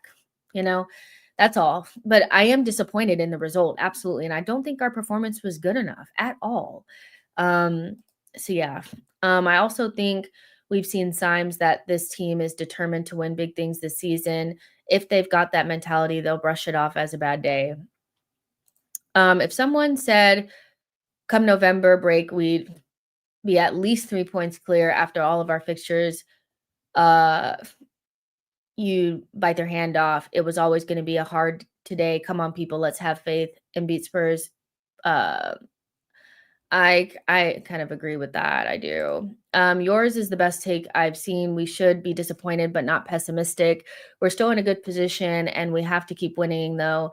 This can't keep happening unless it's against the big teams. Exactly. Like, this just can't become a pattern. And I know that we have like kind of like a thing with the winner, and in seasons gone past, we have let it slip, but I just need to like give them the time to actually F up really before I like totally lose my shit. It's one game, Uh, I think from now on, Christmas is huge only because it seems as if we play after Liverpool and Man City most weeks up until Christmas. So the points gap, optics could get closer than it seems. Yeah, no, I hear that.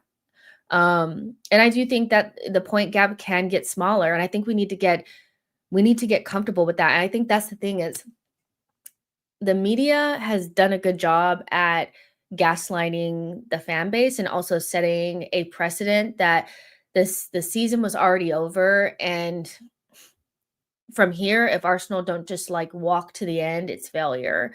But it's literally November, and again, people that are like sitting in 7th and 8th uh, could win today and go up to second. So it's way too early to be like throwing in the towel on anything. And so I just, yeah, I think this is why I don't be believing the media and shit, because I know what their whole thing is. We need to set it up so that if Arsenal do not win it, like, we can say that they fully bottled it, which in the history of the Premier League, there's never been a time where the Premier League has been wrapped up in October, because they've been saying this for weeks now that it's over. Arsenal have won it already. And I think some Arsenal fans fell for the trap. Like, don't fall for the trap. It's still a really long season, and we're going up against City, possibly Liverpool as well. It could get ugly, but the media are trying to put us in a situation where, oh my God, but they were 5 points clear in October. That's never meant anything, at all. Lucas says we have the second most injuries, City the least. That can continue, to be fair. Otherwise, they will catch us. We played good for 30 minutes and then poorly managed 7 minutes. Poorly managed, and they also defended poorly. I don't know why people are trying to let the players off the hook. I get it. I'm very critical of Mikel, and I think he could have subbed or at least gave us more defensive solidity earlier. Because again, this whole idea that bringing on Ethan to hold up the ball and run around, the idea and the thought of that is hilarious. And I love Ethan, but like, let's be serious.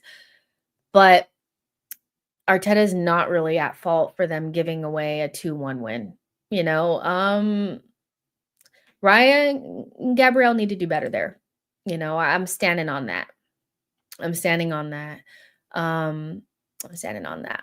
Well, sure, top 4 races are more flexible than title races. A team sitting in 7th can be second the next week, but moving from second to first is hard.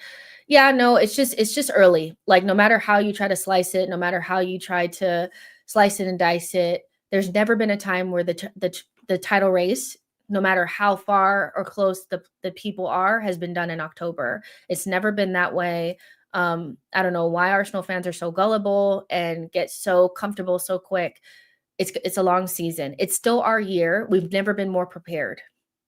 And that does not change. We've never been more prepared. We've never been more prepared to come back from this international break and go on a run. We've never been more prepared to deal with injuries. We've never been more prepared to play multiple games in a week and win all those games. Nothing has changed, but the title has never been won in October. So I don't know why people are acting like it was won and we lost it today. We didn't have it. Like, relax. We did not win shit, like anything in October. Nothing. Gabriel needs to be stronger. This was Wolt Made all over again. Yeah. I don't know.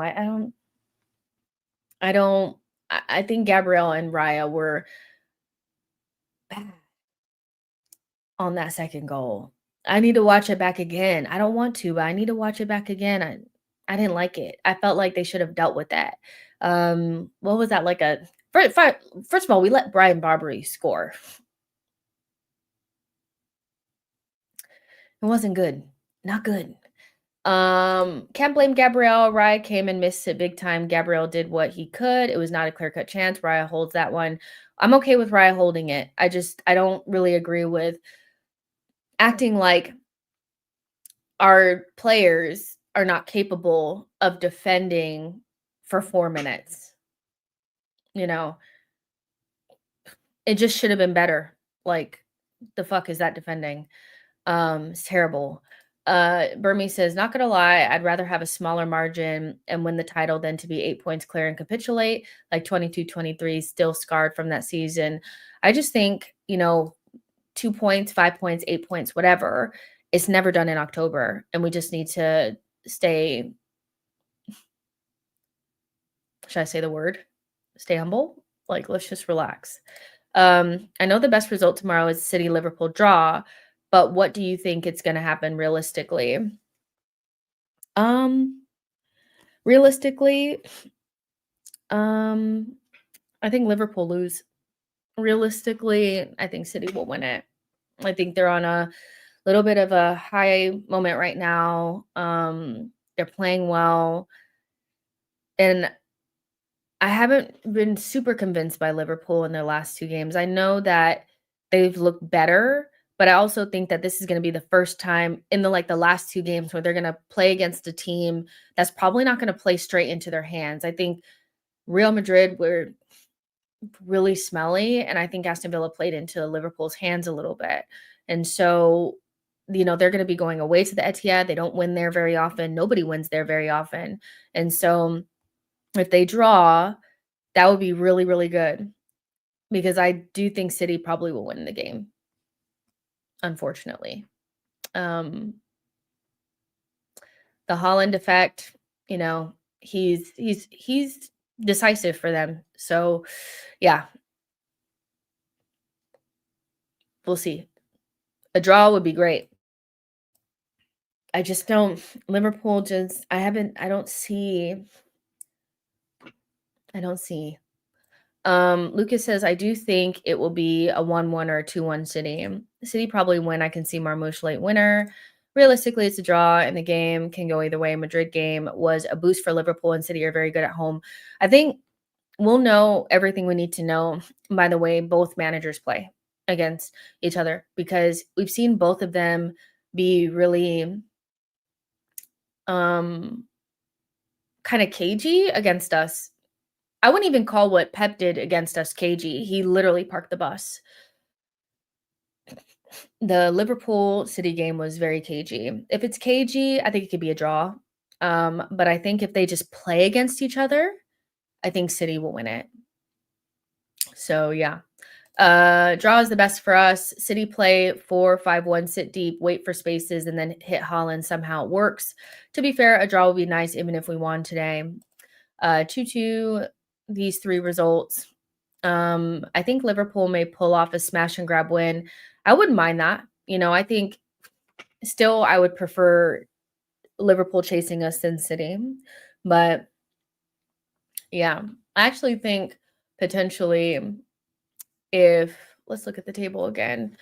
I don't know if Liverpool can suffer another loss. I know it would be against City, but I feel like that would take them out of the the title altogether, wouldn't it? Let's see.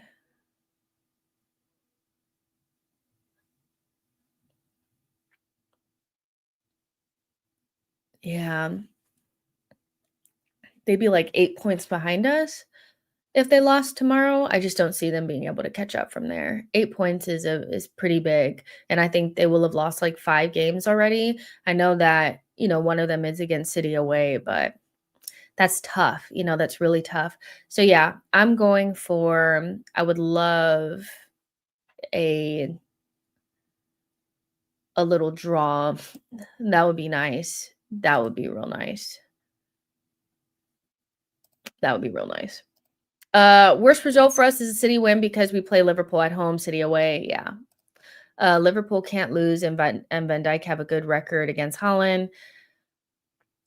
We concentrate and not lose focus.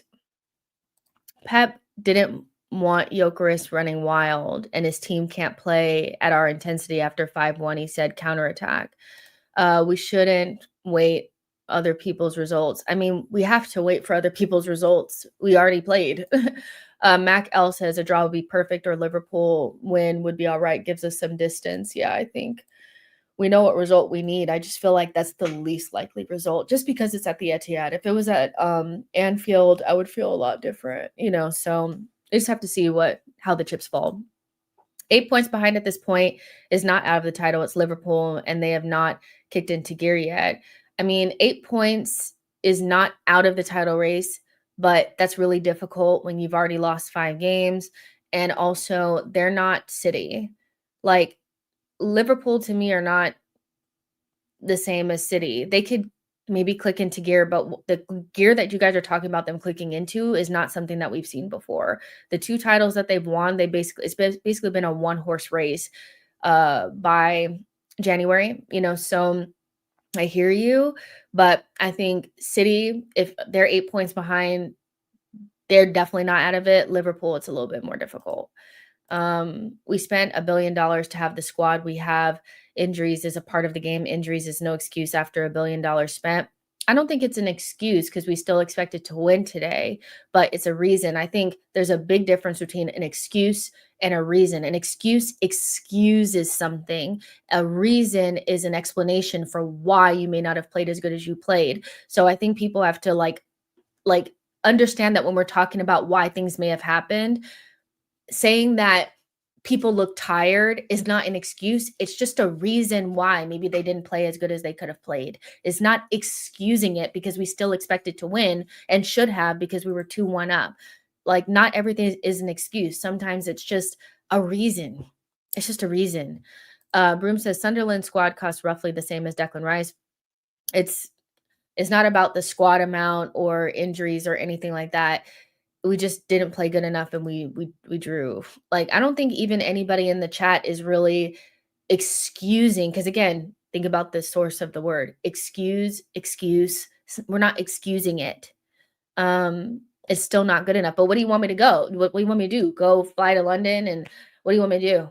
Like, it's not like I can do anything to the players or, go chastise them or whatever. I got to let it go, so, and it's a draw. It's not like we lost, so I don't know. City have never lost a title race. I definitely prefer Liverpool chasing us. Love Gabriel, but this was not his day.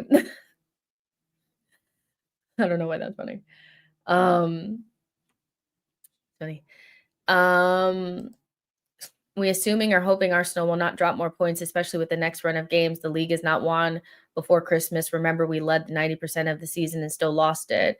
Yeah, but it's not about assuming that we're never going to drop any more points. It's not assuming that we're going to come back and lose every game. And that's the problem, is that people that are using this game as a reason why we're not going to beat Spurs or we're going to crumble from here. I'm just saying that, there needs to be a little bit of balance here. And I don't think anybody thinks that we're not going to lose any game from here, or drop any points. That's unrealistic. But you also should not assume that City or Liverpool are not going to drop any points either, because they've already shown that they've dropped points. So nothing is lost and nothing is won. Nothing has really changed today. We just dropped 2 points. Like, I just feel, you know, you can't go too far in the other direction. I think you're trying to create a reason why we need to be more panicked and more like screamy yelly or something. But ultimately, it's like until we lose some more games, or even lose the game, it's really difficult for me to get up to a level of panic that I think would satisfy some people. You know, I just don't have it today. I don't. Now, if we lose to Spurs, I'll be there. Facts, ain't no way those teams are winning the remainder of their games. Johnny says if we're not going to beat Spurs, it's going to be a scorcher 5 meltdown, global meltdown. I understand Arteta's logic. You have the best defense and you lean on that to see the game out. No one saw Gabby and Raya error. We're not always going to be perfect. We've had a great start. Deluded said it, and I said it. I knew that when we eventually drop points, it was going to be nuclear. It was going to go nuclear. Like, there was no way around it. We had gotten to the stage where I think some people did feel like we were going to never drop points again. And of course we are. We just have to not let it be like a thing. Like, we can't just let it keep going. Like, we need to stop the bleeding and then go again. Social Join says, nah, man, Norgard something of come on, put a back 5 and still concede from across. Questions need answers. Well, we did put a back 5. We had a back 5 and we conceded, which is why I'm saying that people trying to relieve Gabrielle/Raya from responsibility from that goal, we had a back 5. We had the defense. Like, we were defending. We were in our comfortable position. We're used to defending. We're used to being under pressure. We're used to defending, leads of 1-0. We're used to doing that. So we literally had back 5. We had a back 5 back there. We had everybody back there. We were defending. So, what was Norgard going to do to save that ball? He wouldn't have been in that position. Like, he wasn't going to stop the cross either, because he's not somebody that's going to be out there. At the end of the day, Raya and Gabrielle, mostly Raya, fucked up. That, to me, that's damn near an individual error. Like, that was terrible. But Jess, we could have used Wanyeri and Dowman up front. They would have bodied Sunderland's defense. Exactly. They were going to be running around and winning the ball. We just needed to defend, like, and just be normal.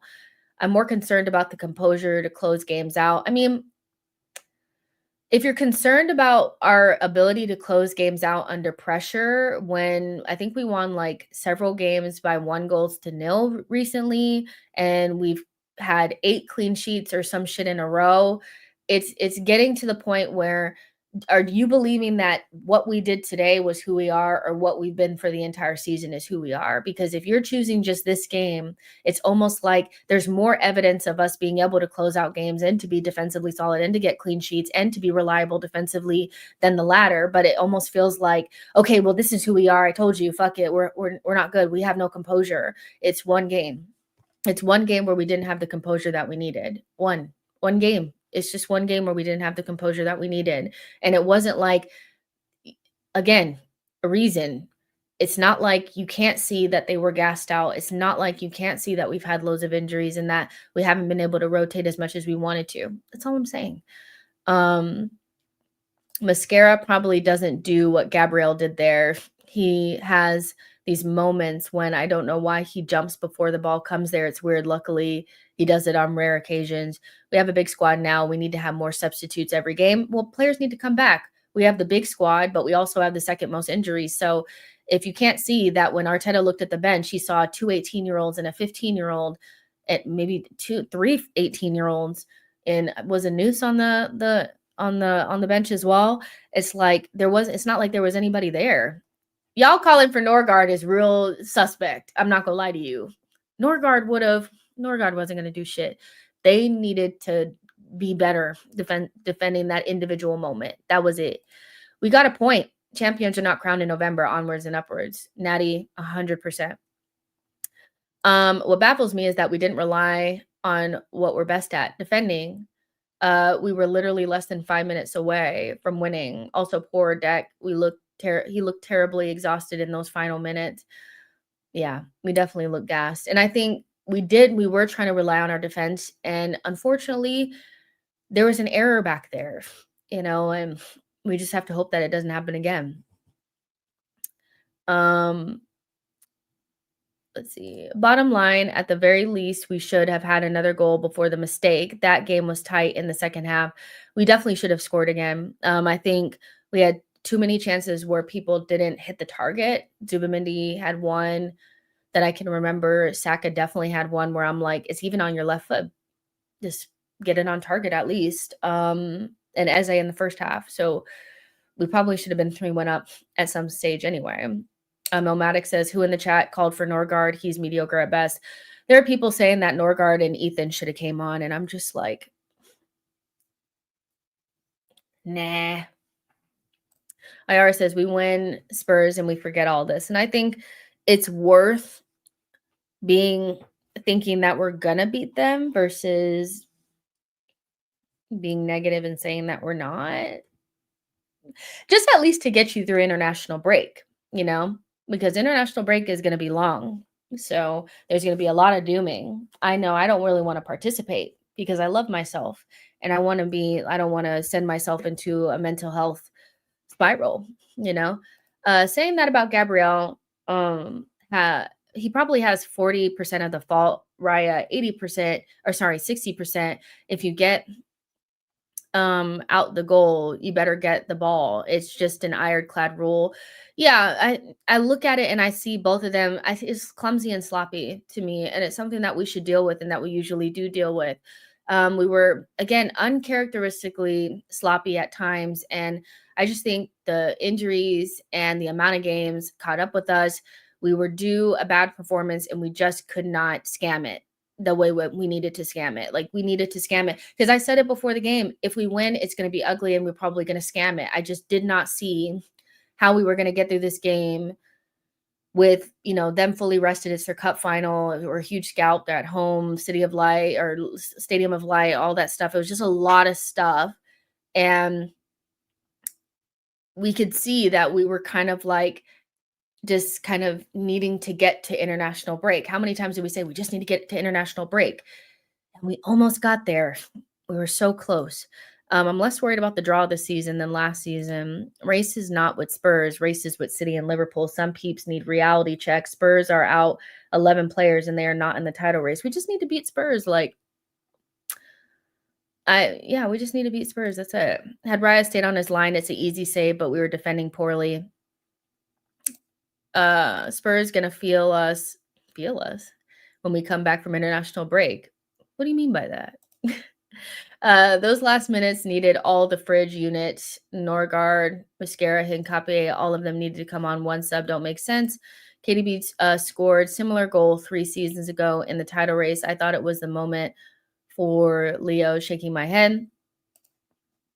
I'm so devastated because I thought I wanted to celebrate that Trossard goal a little bit more because I was dying for an individual moment of brilliance because I felt like that was kind of the only way that we were gonna to get it. I felt like that was the only way we are gonna come out with the 3 points is if somebody just took the game by the horns and scored for us. And he did that. He did everything he needed to do. And I still feel like we're going to need our forward to get into form. And what I mean by that is not just scoring while they're playing bad, but actually playing bad and scoring at the same time.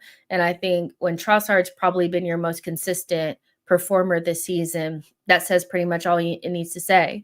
I think, Gyökeres is somebody that's been slowly getting into form or getting used to playing with us, but we're going to need him to be scoring more goals and being more inevitable. We need Eze to start being more inevitable. We're going to need, when Madueke comes back, we need some GA with that good play. We need more, and we need Saka to have better performances. I really think that we're going to need our attackers to be on it. And that's an underlying thing that doesn't really have much to do with today's game. But I feel like when we come back from international break, the set pieces need to be there as well because, of course, that's our thing. But our forwards need to be playing better. I want to see better performances. Yeah, but today wasn't about that. Today was about the defense. We need to win all of our games at home now. And one draw with City is acceptable. If we win all the rest, we win the title. Let's start with our sorry spuds.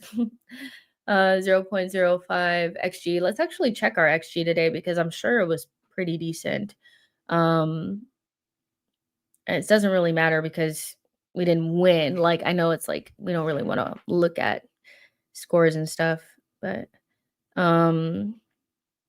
let's see.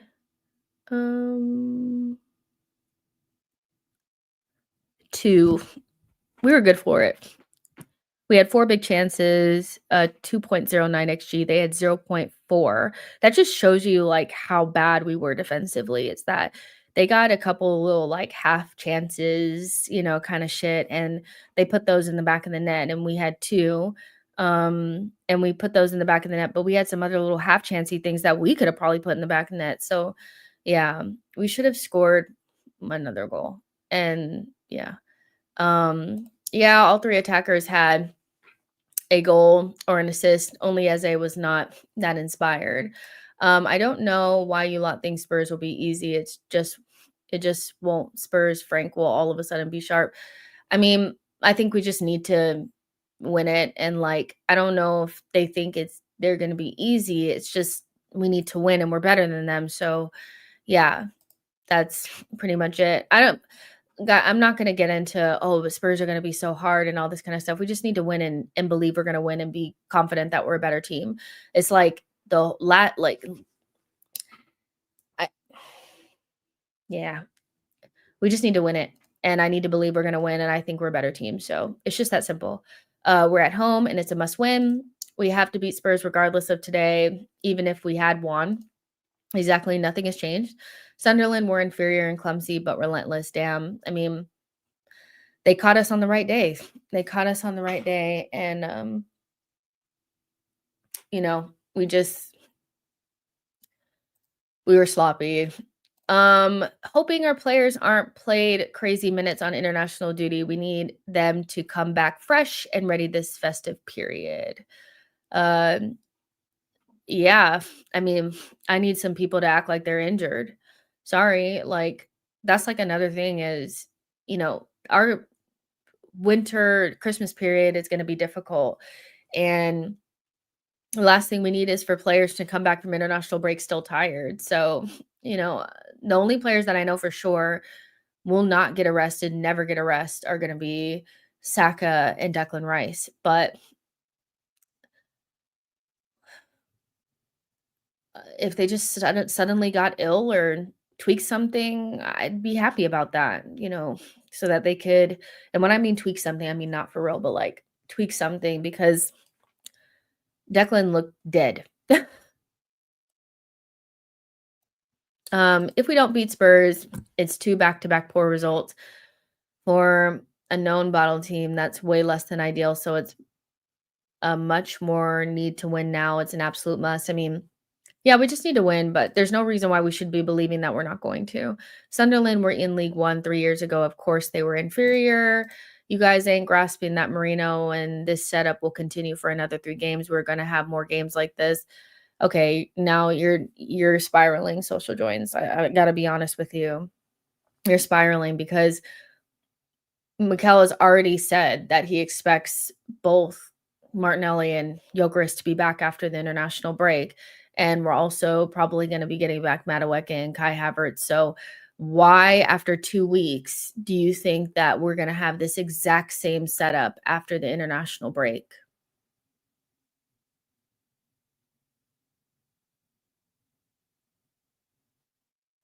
And let's keep it a buck as well. Today wasn't about Marino. It wasn't about Marino, really. The attack, as, like, weird as they were in the first half, they scored 2 goals. We scored 2 goals. We scored 2 goals, and they got us 2-1 up after the defense was pathetic for the first goal. So, it's the attack wasn't really the problem today. Overall, I'd like other players to be there just so we can have other options, but, like, ultimately, when you really boil it down, Raya and Gabrielle and Rice had shit games today, and they fucked up, and that's it, so, like, you're spiraling. We're gonna get those players back, like, that. It's already been confirmed that we're gonna get at least Gyökeres and Martinelli back right away, and we're gonna get Kai and Madueke and these guys back too, so, like, we're not gonna have this set up forever. Like, the fuck? And also, like, it wasn't the setup, it was our defenders had mares, like, they just were not good. The defense let us down, but it happens. I feel like Gabrielle could have done better, but it happens, can't be perfect every game. I'm calm, but if we don't beat Spurs by any chance, which I don't think is gonna happen, I think we will, Jordan Davis head loss will multiply by 10 factor, and it's gonna be 100% warranted. And, like, I agree, if we don't beat Spurs, then we can, but I'm just saying, we haven't lost yet. We haven't lost yet, you know? We haven't lost yet. Being in league doesn't mean as much when teams are given 100 million plus to spend for just being promoted. Combine that with mid-table clubs who are already spending much more. You have a competitive. Listen, we should be beating Sunderland. It's not about how much we spend on our players and how they're definitely not a team that we should be losing to. They're probably better than what people give them credit for, but if we play the way that we're supposed to, like if we play at our maximum and they play at their maximum, we should be beating them. We definitely did not play at our best. I think they played their best. And so it ended up as a draw. Fair enough. They did what they needed to do. We fucked it. It is what it is. Like, who really cares where they were at? We were supposed to be beating them. Like, that's just it. We were supposed to be beating them. We were supposed to be beating them. When I went into this game today, I said, it's going to be ugly. If we win, it's going to look like shit, but we should be winning. That's it.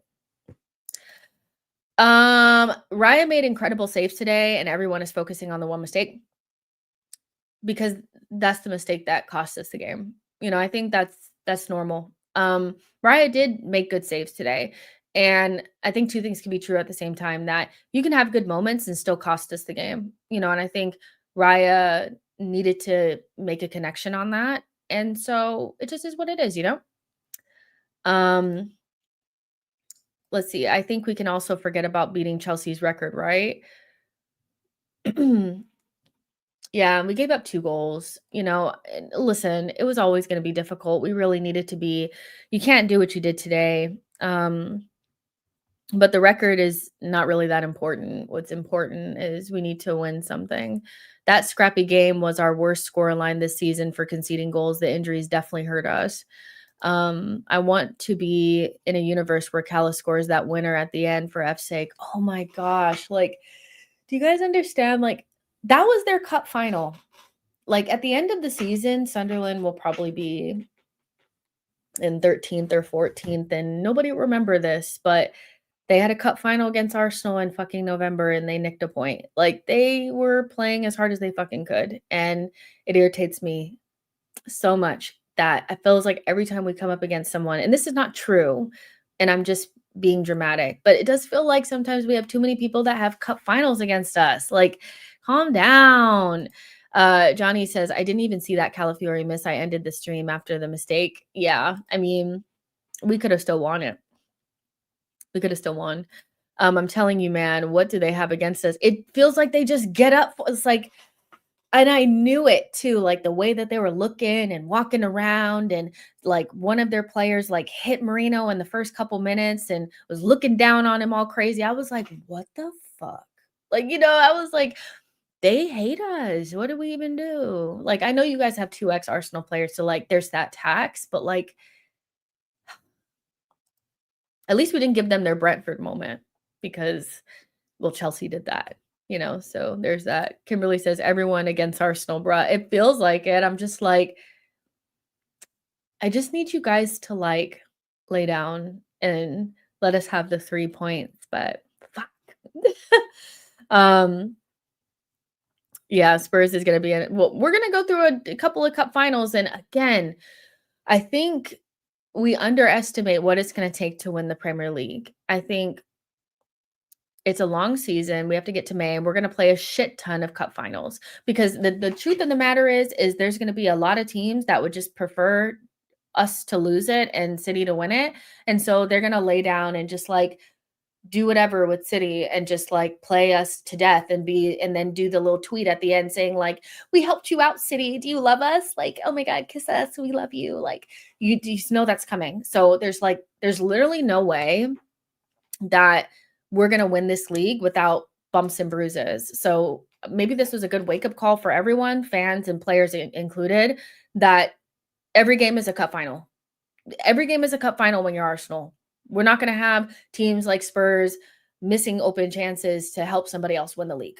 That's not going to happen for us, so maybe it was a good little wake up call. That was Xhaka looking down at Marino. I mean, it was like, well, Marino, there was 2 times.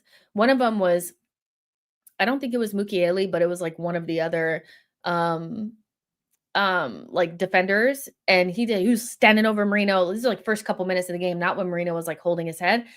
And I was like, damn, they hate us. This is crazy. Like, damn, I know we're hated, but damn, the goofy moments our players usually have against their former club. It's the opposite when an ex-player plays against us. When I tell you it's like guaranteed that our players will play against their ex teams and have a mare, and they will only show up against us. Like every time, like, because I thought it was like, okay, Xhaka is gonna score against us. I just knew it. And it ended up being Ballard because I forgot he existed. Mavropano scoring against us. It's just like somebody that was in our academy 1,000 years ago always will score. Like it's just long. I'm glad that Eze got his goal against Crystal Palace, but outside of that, he really wasn't that great, so it is what it is. To be fair, Eze scored for his first goal against his former team, which is what I was just saying.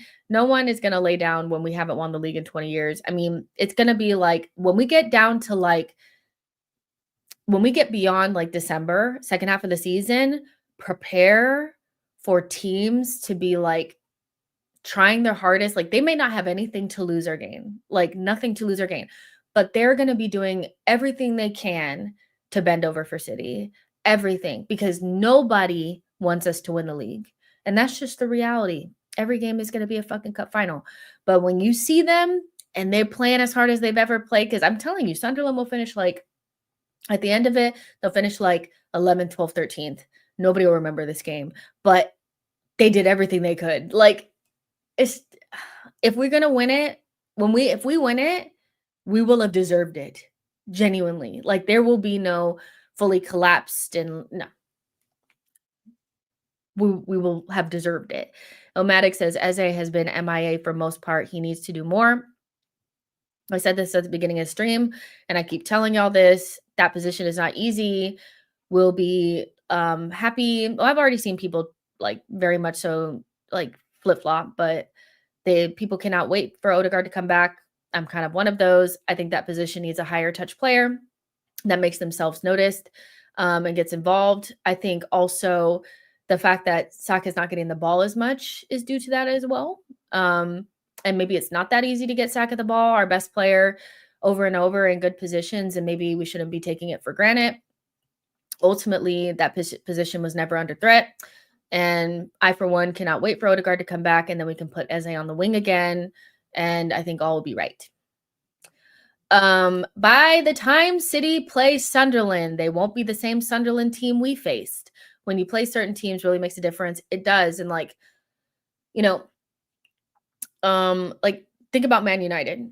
The times that they got to play Liverpool and Chelsea were very fortuitous because Liverpool, then when they play Liverpool again, they won't play this. The Liverpool won't be the same. They won't be the same.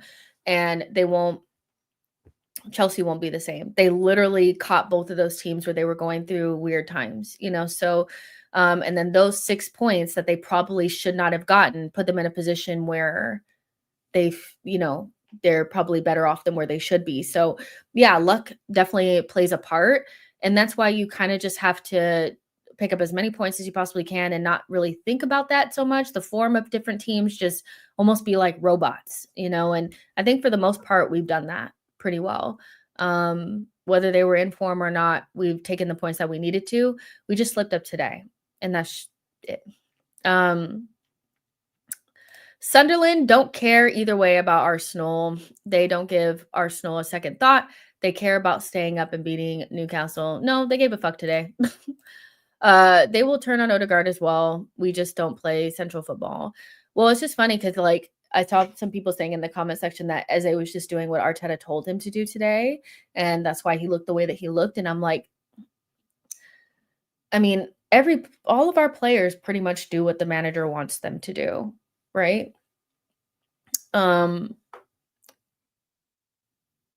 So when we blame players for not playing central as much, we only blame certain players, but not others.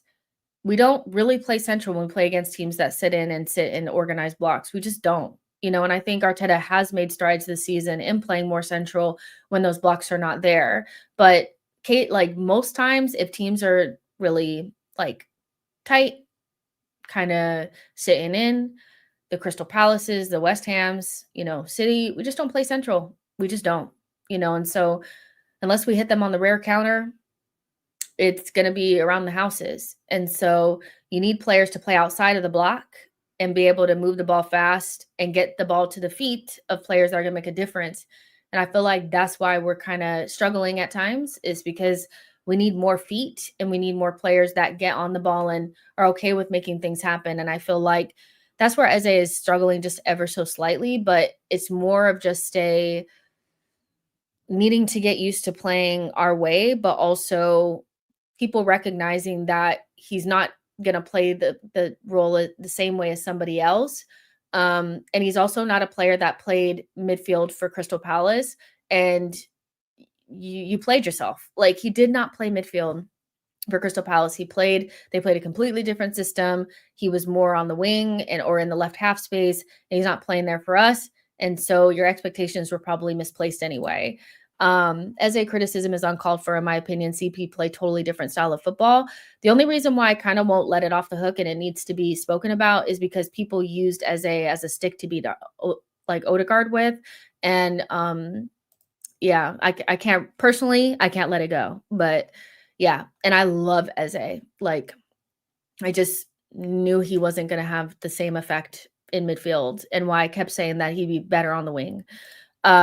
Jesus' return might be bigger than we thought. We know Jesus is back, so there's that, Johnny says, I feel bad for Trossard.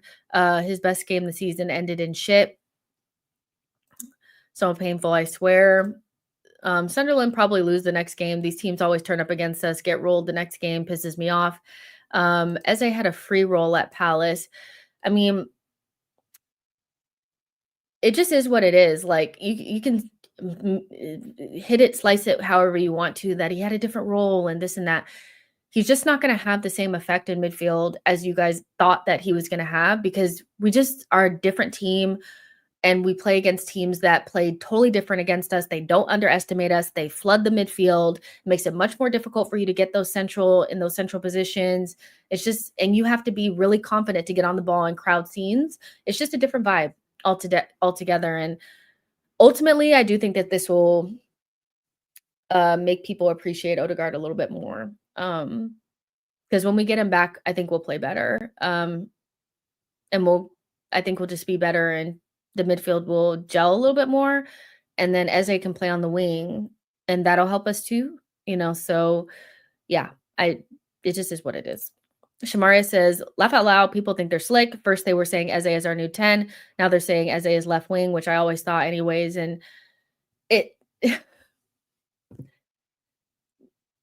at least it didn't take that long for people to get real.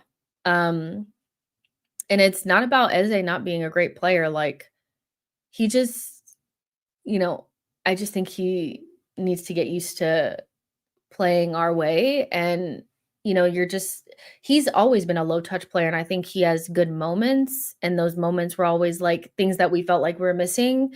And he should have more moments, because I think some of the goalkeepers have defended him really defended his shots well. Like, he should have had a goal against Newcastle, probably should have had a goal today. I think the defending was really good from the goalkeeper, and he would have had those moments like he did against Crystal Palace, and also for Crystal Palace. But there are players that help the moments happen, and I think we're missing that player in midfield that is the pass before the pass. I just think if you have Odegaard passing the ball to Eze or setting up the play a little, it's just different, so we need other players in, and that's not just like about getting Odegaard, it's about getting Kai, it's about getting Jesus, it's about getting Martinelli, it's about getting Gyökeres, because we need more options. I love Eze and the opposition don't. I love Eze. He's a good player. Shocking defending, Jess. Hi, Jess. No, yeah, it was shocking. At the end, that was nasty. I didn't like that. Eze is a left center mid. Well, I thought he would be better in the left half space. It just doesn't help us to be in a position where Saka doesn't get the ball as much, because either way, Saka's our best player, and I think he needs to get the ball more. I know he's not playing at his best right now, but ultimately, you want Saka to get the ball more. You need another pair of feet outside of the block at times, I think, to set the play up, and then you can let the flair players do the rest. And I actually like Eze on the wing because he's really good at getting past his man too, and I think we're missing that a little bit too. Like, I liked when Eze was playing on the wing, because then he was like deleting players, and then also he was creating for Gyökeres on that left-hand side. It's just going to be nice to be able to shift things around. That's it. It's not about anything other than that position is really hard for everyone. I don't think anybody plays that position well other than Odegaard. I'll be real. I really don't. So yeah. Marco says, Jess, with Wolves going down, would you raid them for any of their players? Probably not. I haven't watched a game that Wolves have played this season. Not one. I haven't watched them at all. So yeah, probably not. But I don't know who they have anymore. Like Strand Larson. Is he still there? Strand Larson? That is the name. Because they basically have been stripped of anything valuable. No Ait Nuri anymore, no Neto, no Cunha. So, like, what else is there to be had, I hope this game shuts down the Glock 14 slander. He was sorely missed today. We need our strikers back, Jess, and midfielders, Noni, Northland, and Darby next. We'll have some of them back. I'm thinking at least 4 of them back. I'm hungry. It's going to be about that time, but yeah. That Brazilian mid is back up to Zubi would be all right. Is he the one that fouls a lot? I think Gomez? Is that Gomez? Because he fouls a lot. But I hear you. Are you looking forward to the North London Derby, Jess?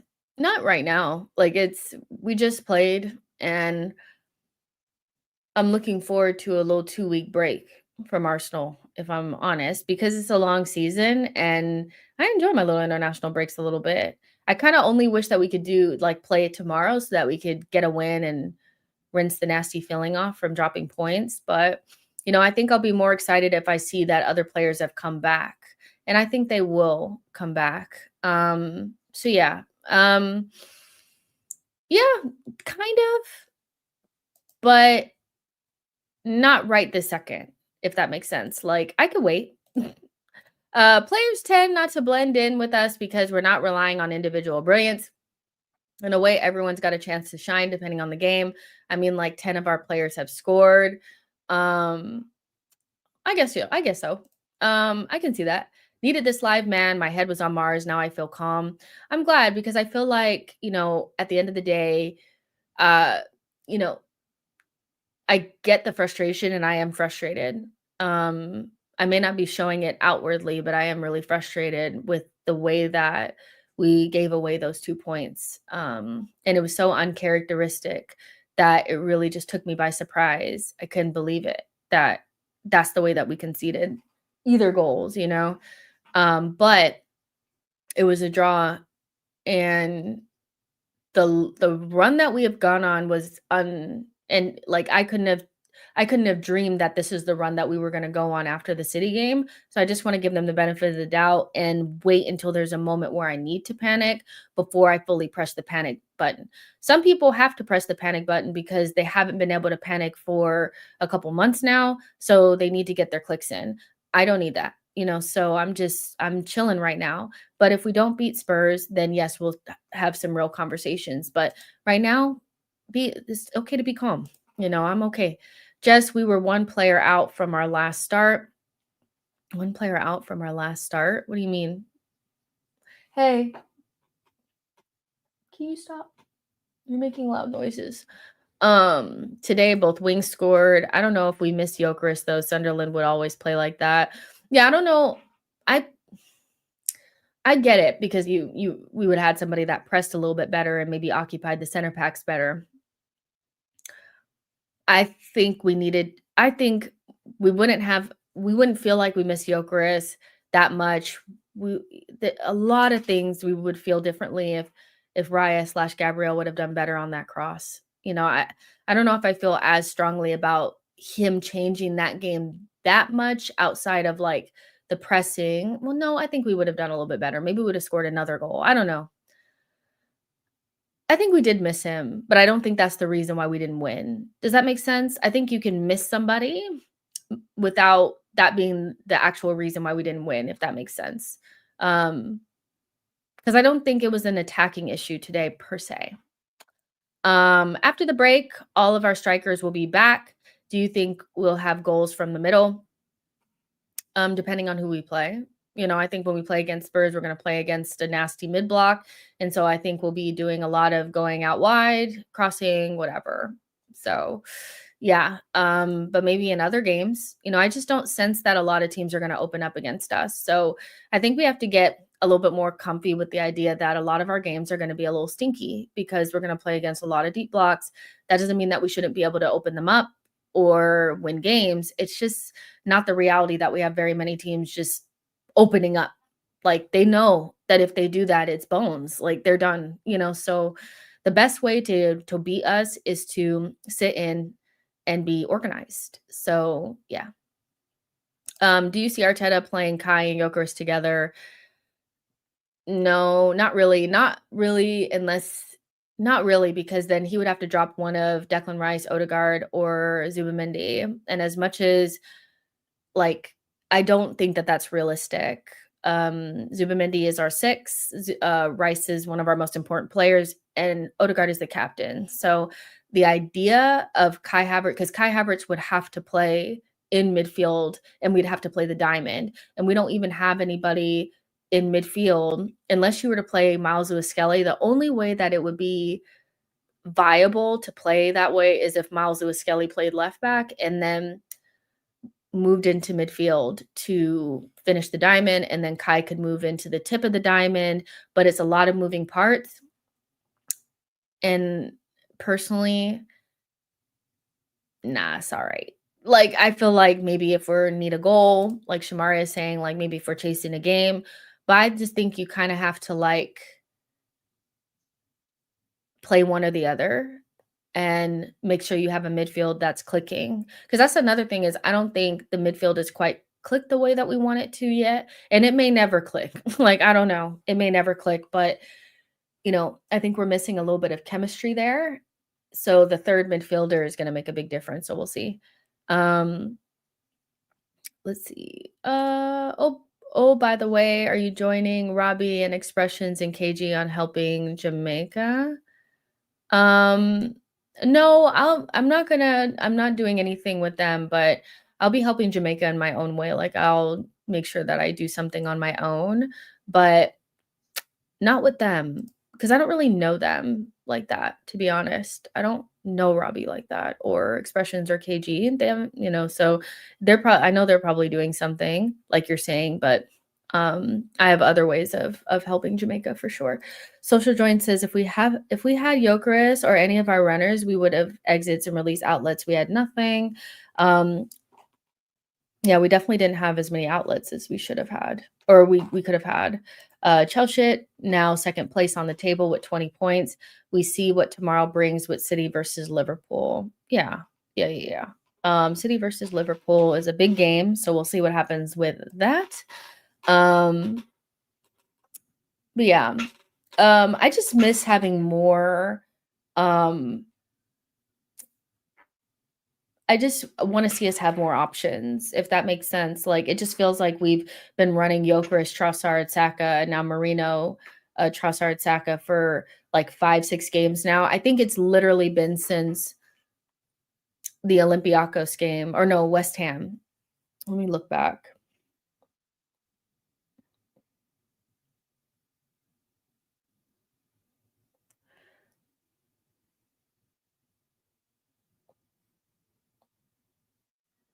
Let's see results. Okay.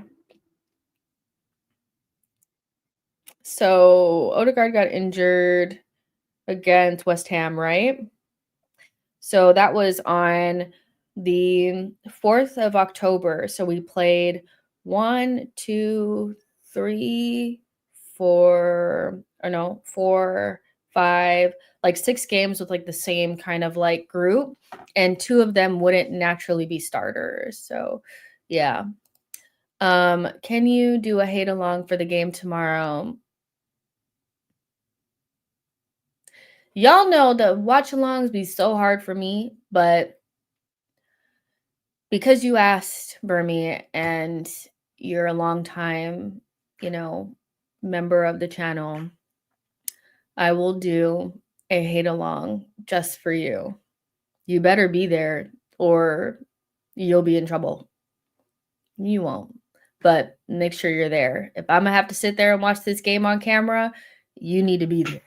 So, I actually prefer doing watch alongs for other teams. I can't do watch alongs for us because I don't watch our games good, and I can't act well because I'm too focused on the game for real. So I'm just a mess. But I will do a hate along for the game tomorrow, and y'all better be there because I'm not gonna be sitting here watching this game by myself. But yeah, we'll definitely do that. But make sure you guys like this video and subscribe to the channel. I'm gonna go ahead and get out of here because I am hungry. And I bought like all these things to make soups, guys. It's soup season. I know you don't give a shit, but I'm gonna tell you guys anyway because there's 1,500 of you guys watching right now.